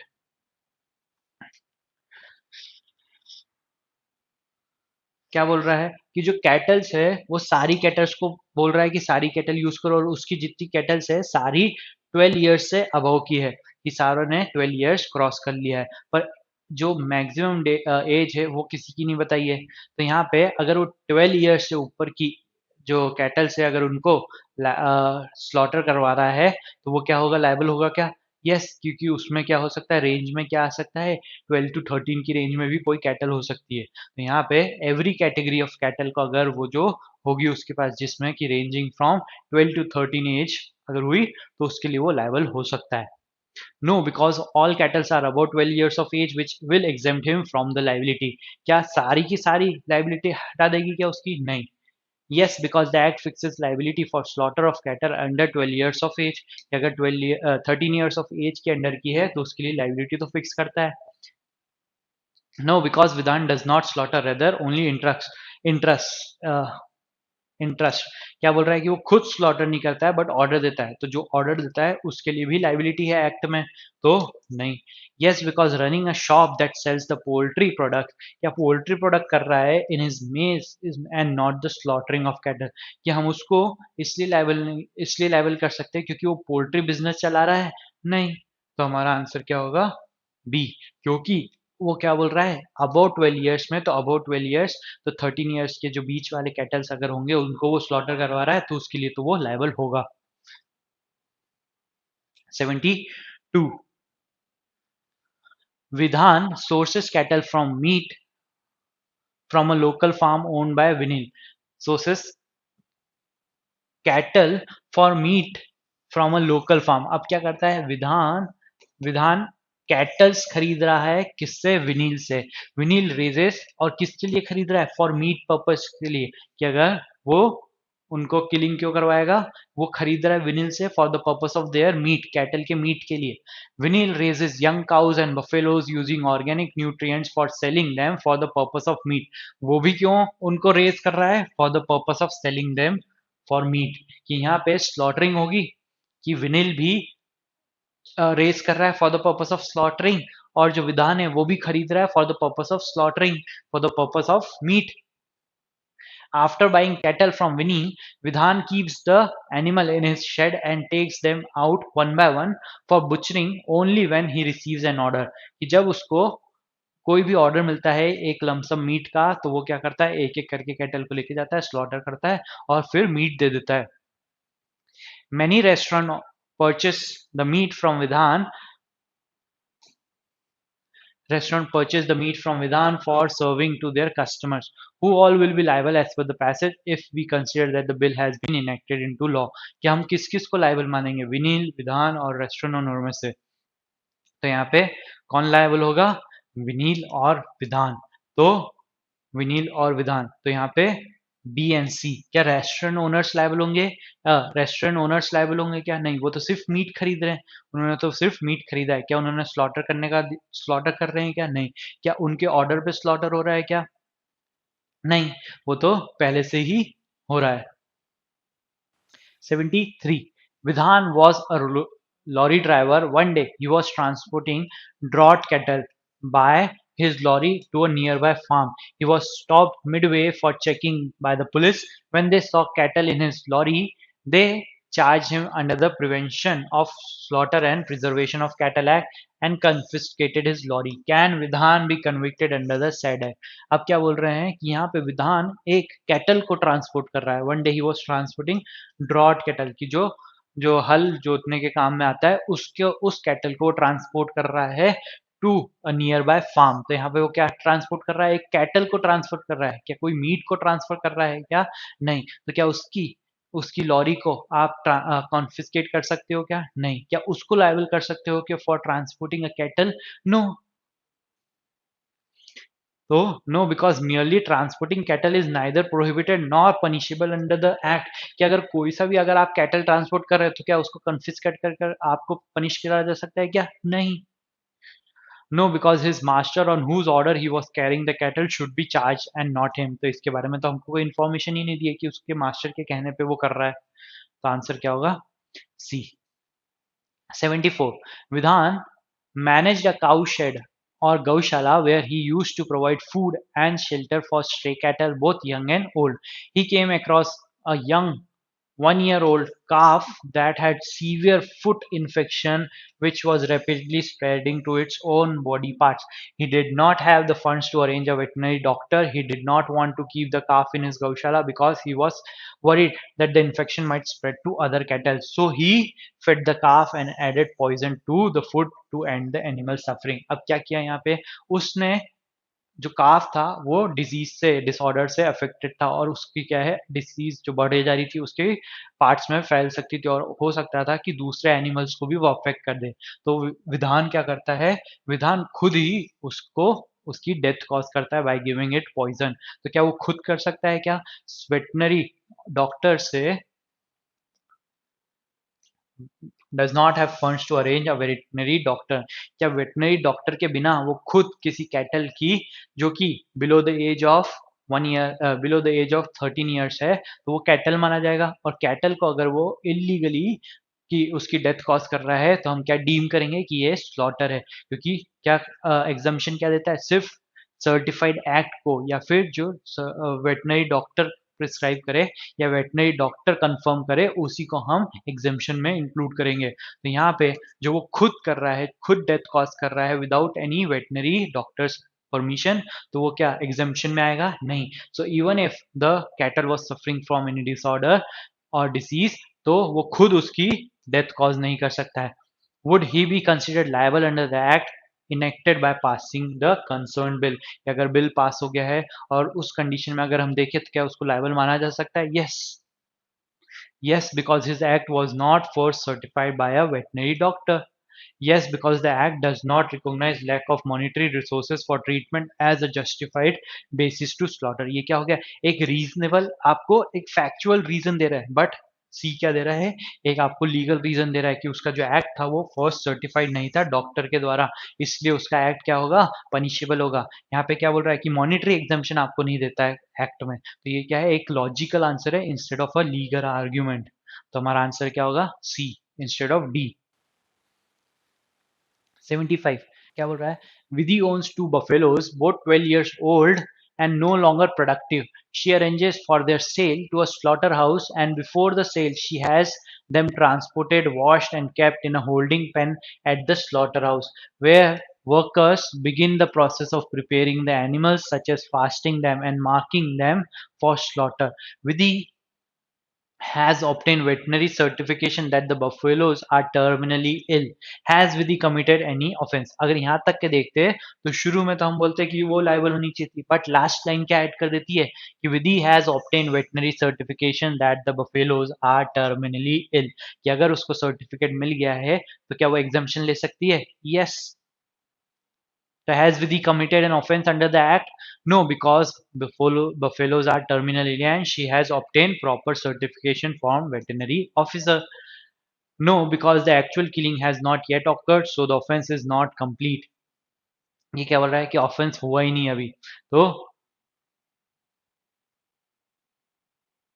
But हमारे केस में हमने क्या बोला था, पैसेज में हमने देखा था कि स्लॉटरिंग में कि एम्बिट इंक्रीज कर दी थी, कोई भी प्रोसेस या प्रिपरेशन भी हो रही थी उसको भी हम स्लॉटरिंग में इंक्लूड कर रहे थे। तो यहाँ पे अगर देखें तो कॉन्स्टिट्यूट तो हो रहा है, तो ये नहीं बोल सकते कि एक्चुअल डेथ कॉज नहीं हुई है, क्योंकि एक्चुअल डेथ हमेशा जरूरी नहीं है कि अगर आप वो प्रोसेस या प्रिपरेशन भी कर रहे हो उसको भी हम स्लॉटरिंग में इंक्लूड कर रहे थे।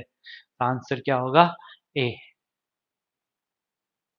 76. Consider the facts of the previous question and apply the legal provisions provided in the passage as if the bill was enacted into law, but the legislation absolutely prohibited slaughtering of cattle without any exception.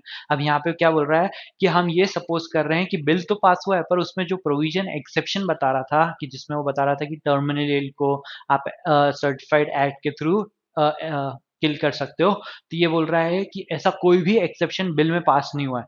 जब वो bill act बना ऐसा कोई भी exception हमने नहीं दिया है। तो अगर कैटल की डेफिनेशन में आ रहा है और अगर आप उसको किल कर रहे हो तो आप क्या होगे, लायबल होंगे।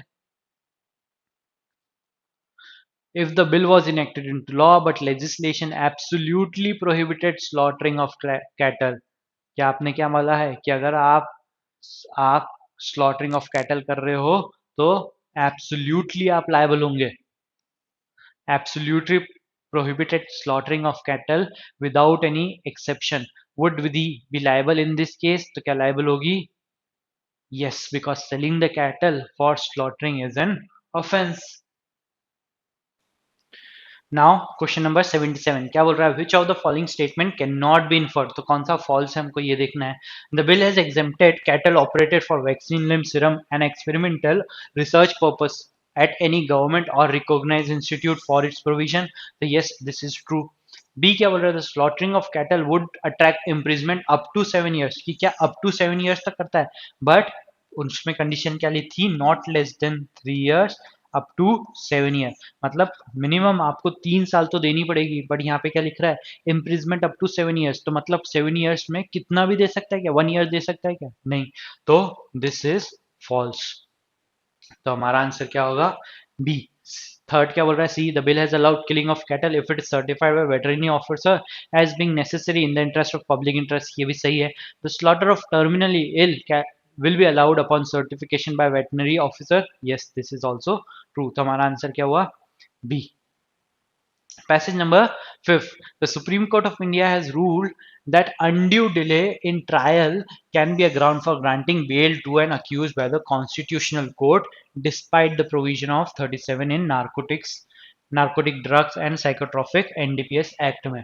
क्या बोल रहा है कि अगर delayed, undue delay, undue delay मतलब इन ट्रायल, की ट्रायल क्या है कि जब आपने ट्रायल चल रहा है कि मतलब एविडेंसेस हो रहे हैं कि आपका जो केस है वो कोर्ट के सामने है, एक पार्टी को अपने एविडेंस देने हैं, दूसरी पार्टी फिर क्रॉस करेगी, फिर वो अपने एविडेंसेस देगी, तो इसको ट्रायल बोलते हैं। इस ट्रायल में अगर अनड्यू डिले हो रहा है कि बहुत टाइम ले रहा है और अनड्यू हो रहा है कि कोई पार्टी बहुत ही लेट कर रही है और दूसरी पार्टी भी लेट करे जा रही है, या कोर्ट की जो प्रोसेसेस होनी है उसमें लेट हो रहा है, तो यहाँ पे अनड्यू डिले अगर हो रहा है ट्रायल में, can be a ground for granting bail to an accused by constitutional court. Constitutional court कौन सी हो गई, सुप्रीम कोर्ट और हाई कोर्ट, ठीक है। तो उनके द्वारा आपको बेल मिल सकती है अक्यूज को because of on the ground of undue delay in trial despite the provision of section 37 of NDPS.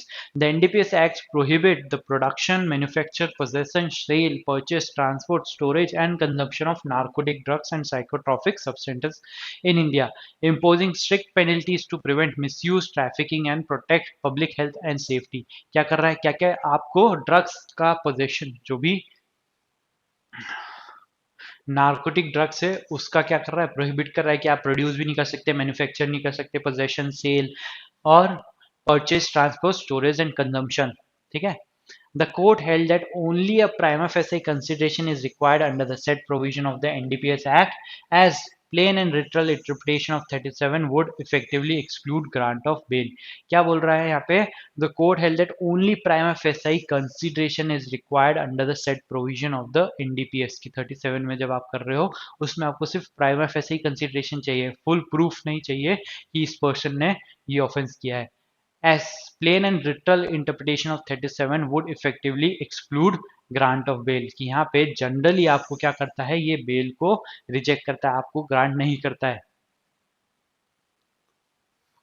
The court noted that the right of an accused to be granted bail was circumscribed by legal exception contained in special acts such as NDPS Act. क्या बोल रहा है कि the court ने बोला है कि the right of accused to be granted bail was circumscribed by legal exceptions contained in special act की स्पेशल एक्ट में जो बेल का राइट है उसको लिमिट कर दिया गया है। तो यहाँ पे जो बेल अंडर एनडीपीएस होगी वो स्पेशल एक्ट जो एनडीपीएस एक्ट है उसके अगेंस्ट उसके उसमें ही गवर्न होगा और वो क्या करता है रिस्ट्रिक्टेड राइट देता है बेल का आपको।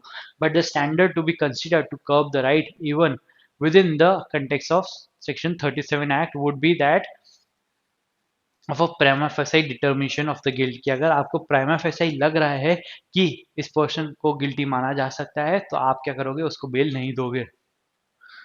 The court emphasized that the laws which impose stringent conditions for grant of bail may be necessary in public interest, yet if trial are considered not concluded in time, the injustice direct on the individual is immeasurable। क्या बोल रहा है कि अगर special act है उसमें आपको bell का राइट नहीं दे रहा है, स्ट्रिक्ट लीगल प्रोविजंस दे रहा है कि आप प्राइवेट बेसिस के ऊपर उसकी बेल रिजेक्ट कर सकते हो, बट अगर अनड्यू डिले हो रहा है ट्रायल में तो वो क्या है जस्टिस को हैम्पर कर रहा है और उस बेसिस के ऊपर हम बेल दे सकते हैं क्योंकि वो कैसा है इनजस्टिस कैसी है वो इमेजरेबल है कि अगर ट्रायल होना चाहिए था कि आपने इस बेसिस पे स्पेशल एक्ट बनाया उसमें ये भी बोल दिया कि स्ट्रिंजेंट प्रोविजंस होंगे कि हम इसको सिर्फ प्राइमा फेसाई के बेसिस के ऊपर इसका बेल का राइट रिजेक्ट कर रहे हैं, तो आप उसका ट्रायल भी जल्दी कंप्लीट करो कि अगर उसका बेल भी नहीं दे रहे हो और उसको सिर्फ प्राइमा फेसाई बेसिस के ऊपर बेल रिजेक्ट कर रहे हो उसकी, तो आप उसका ट्रायल भी जल्दी से कंक्लूड करो। और अगर आप नहीं कर पा रहे हो तो वो क्या होगा इनजस्टिस होगी इमेजरेबल अकाउंट की। उस बेसिस के ऊपर सुप्रीम कोर्ट ने क्या बोला है कि अनड्यू डिले अगर हो रहा है ट्रायल में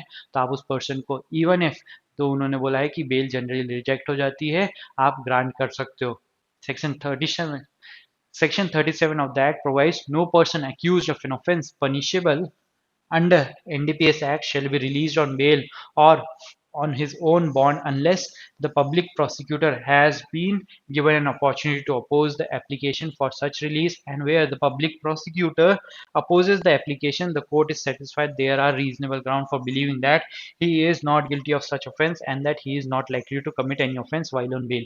अब क्या कर रहा है सेक्शन 37 में आपका जो बेल का राइट है वो क्या है रिस्ट्रिक्टेड है, कैसा बोल रहा है कि कंडीशनल है। आपको क्या करना पड़ेगा पहले अगर आप बेल चाह रहे हो एनडीपीएस में तो आपको सबसे पहले जो पब्लिक प्रोसिक्यूटर है कि जो गवर्नमेंट वकील होता है उसको चांस देना पड़ेगा कि वो आए और वो अपोज करे आपकी बेल एप्लीकेशन को, और अगर वो अपोज करता है तो कुछ देगा एविडेंसेस देगा कि इस बेसिस पे मैं अपोज कर रहा हूँ इस पर्सन की बेल एप्लीकेशन को, तो उसके बाद कोर्ट को क्या डिसाइड करना है कि क्या जो हमने सुना है पब्लिक प्रोसिक्यूटर को और जो अक्यूज है उसको सुनने के बाद क्या कोर्ट को ऐसा लग रहा है कि हाँ ये पर्सन क्या है इसने ground for believing that there are reasonable ground कि उनको रीजनेबल ग्राउंड है कि हाँ ये पर्सन ने ये ऑफेंस नहीं किया है और अगर हम इसको छोड़ भी दे तो ये आगे ऑफेंस नहीं करेगा जब तक बेल पे है, तो उस बेसिस पे ही आपको बेल मिल सकती है। तो यहाँ पे कंडीशनल बेल हो रही है तो इस अगर ये फुलफिल होगी तभी उसको बेल मिलेगी, डायरेक्ट बेल नहीं मिलेगी उसको।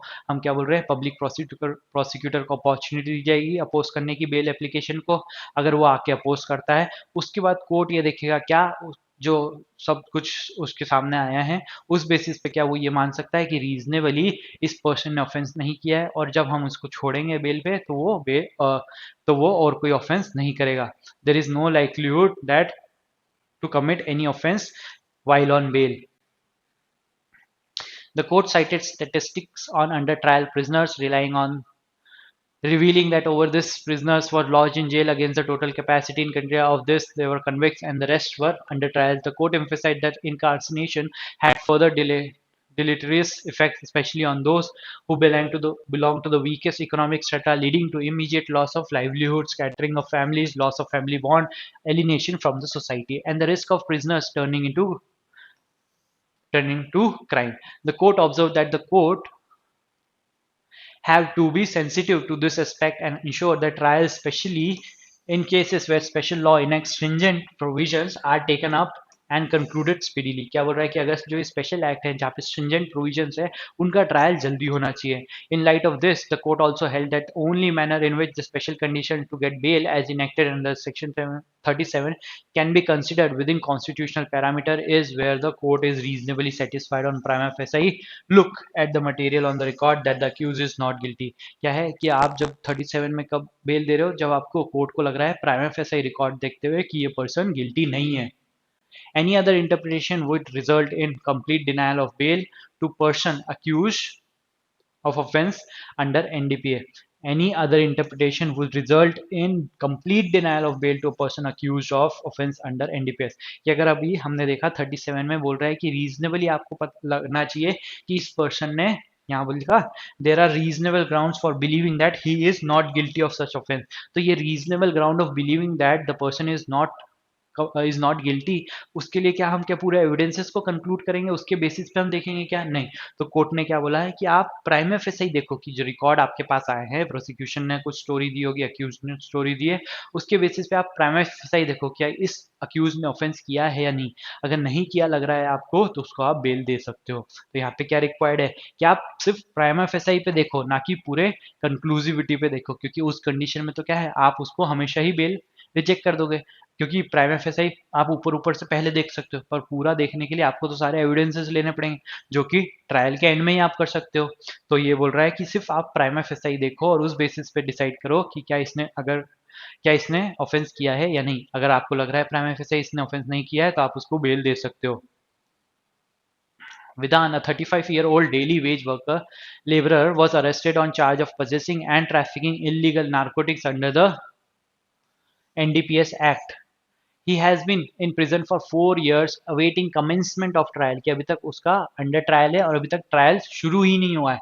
As his bail application was denied, citing he has been preserved and his bail application was denied, citing the stringent provision under the section 37 of the NDPS Act. His family had been has suffered significant economic hardship and has been alienated from the society due to the stigma associated with the charge.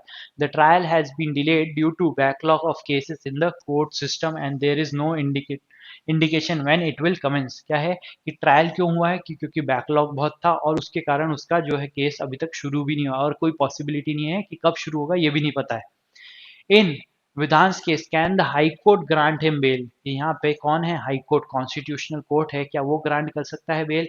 Undue delay के basis के ऊपर high court grant कर सकता है, क्योंकि 4 साल से वो अंडर ट्रायल है, उसका अभी तक ट्रायल शुरू भी नहीं हुआ है और ये भी पॉसिबिलिटी नहीं है कि कब चालू होगा। तो इस बेसिस के ऊपर क्या उसको बेल मिल सकती है हाई कोर्ट के थ्रू? तो yes, because it has cost Vidhan's family to suffer economic hardship. तो ये तो एक फैक्चुअल डिटेल थी, ये तो एक लॉजिकल रीजन उन्होंने दिए थे, क्या लीगल रीजन है ना? क्या नहीं, ये तो सिर्फ ऑब्जर्वेशन ऑफ कोर्ट थी कि इस जो हम रखते हैं इनको और बेल ग्रांट नहीं करते हैं उससे ये इफेक्ट होते हैं। तो ये तो एक फैक्चुअल इफेक्ट है कि क्या क्या हो सकता है, पर ये क्या लीगल आर्ग्यूमेंट है? क्या नहीं, लीगल आर्ग्यूमेंट तो सुप्रीम कोर्ट की जो रीजनिंग है वो होगी कि आप इसको क्या है अनड्यू डिले के लिए नहीं रख सकते। ये सारे तो क्या है उनके ऑब्जर्वेशंस थे।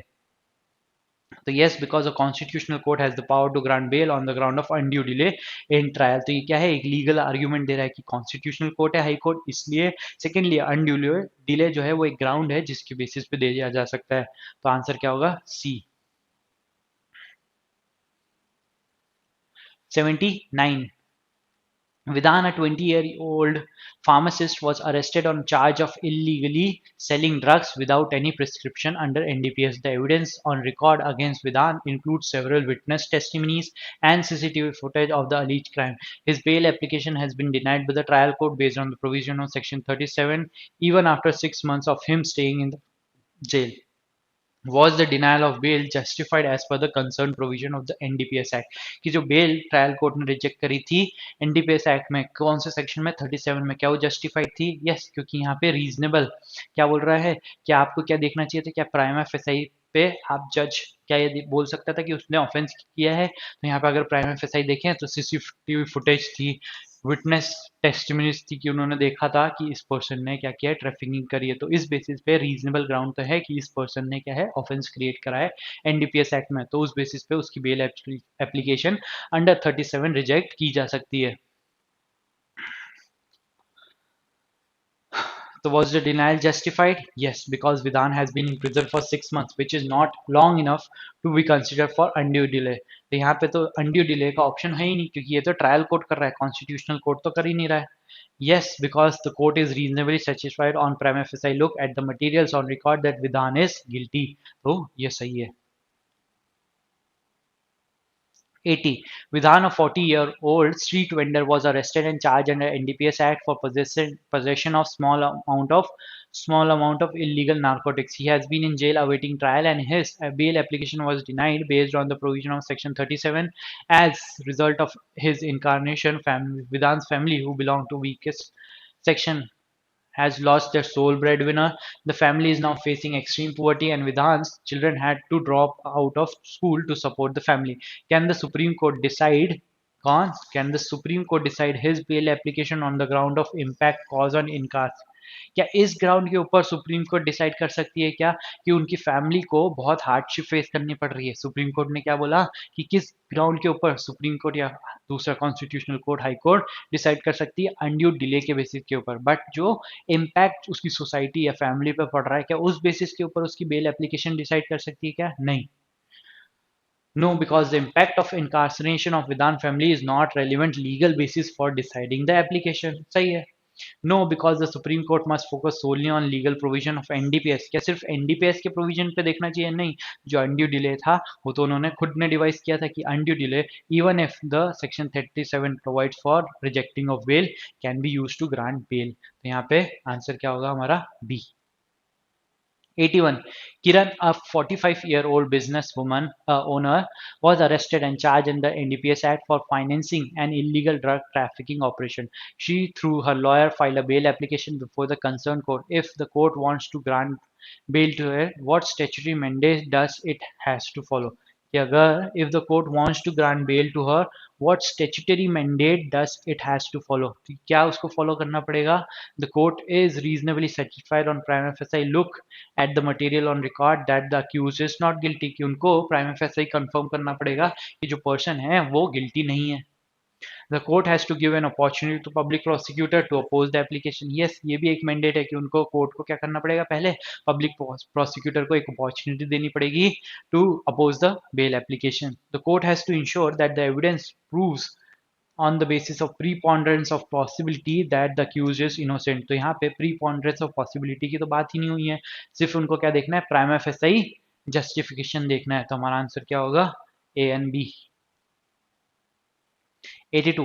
In the context of the legal principle explained in the passage, which of the following statements cannot be considered untrue? Cannot be considered untrue. तो मतलब कौन सा हमको true है ये देखना है.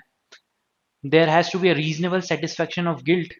Reasonable satisfaction of guilt by the court on prima facie basis to deny bail application. कि क्या है? उनको रीजनेबल सेटिस्फेक्शन होना चाहिए गिल्ट का on prima facie basis to deny bail application under the NDPS. Yes, ये सही है.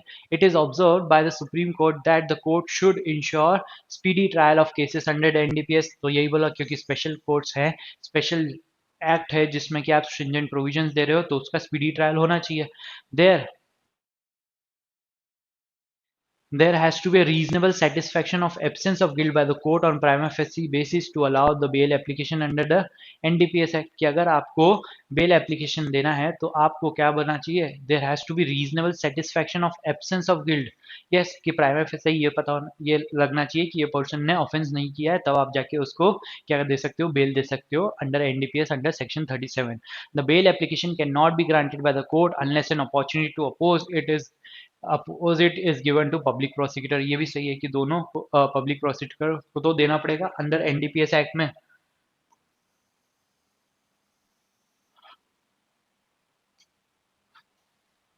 कि जनरली अगर एनडीपीएस एक्ट में आपको बेल ग्रांट करनी है तो पब्लिक प्रोसिक्यूटर को आपको अपॉर्चुनिटी देनी है.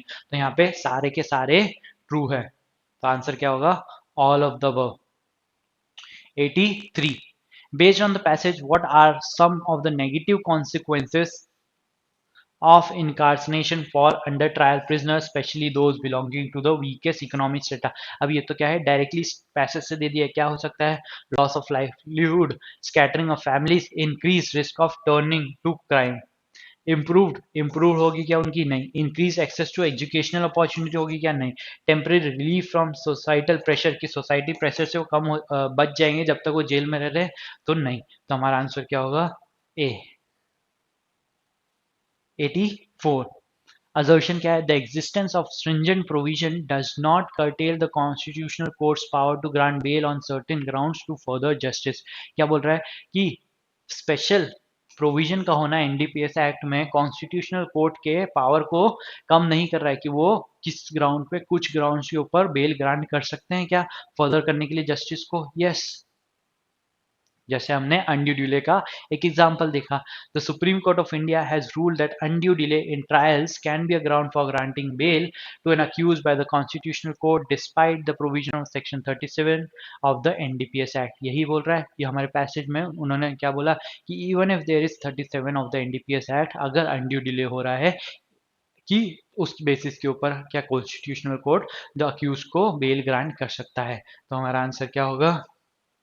assertion and reason are true and reason provides a correct explanation of assertion। ठीक है? Okay, thank you.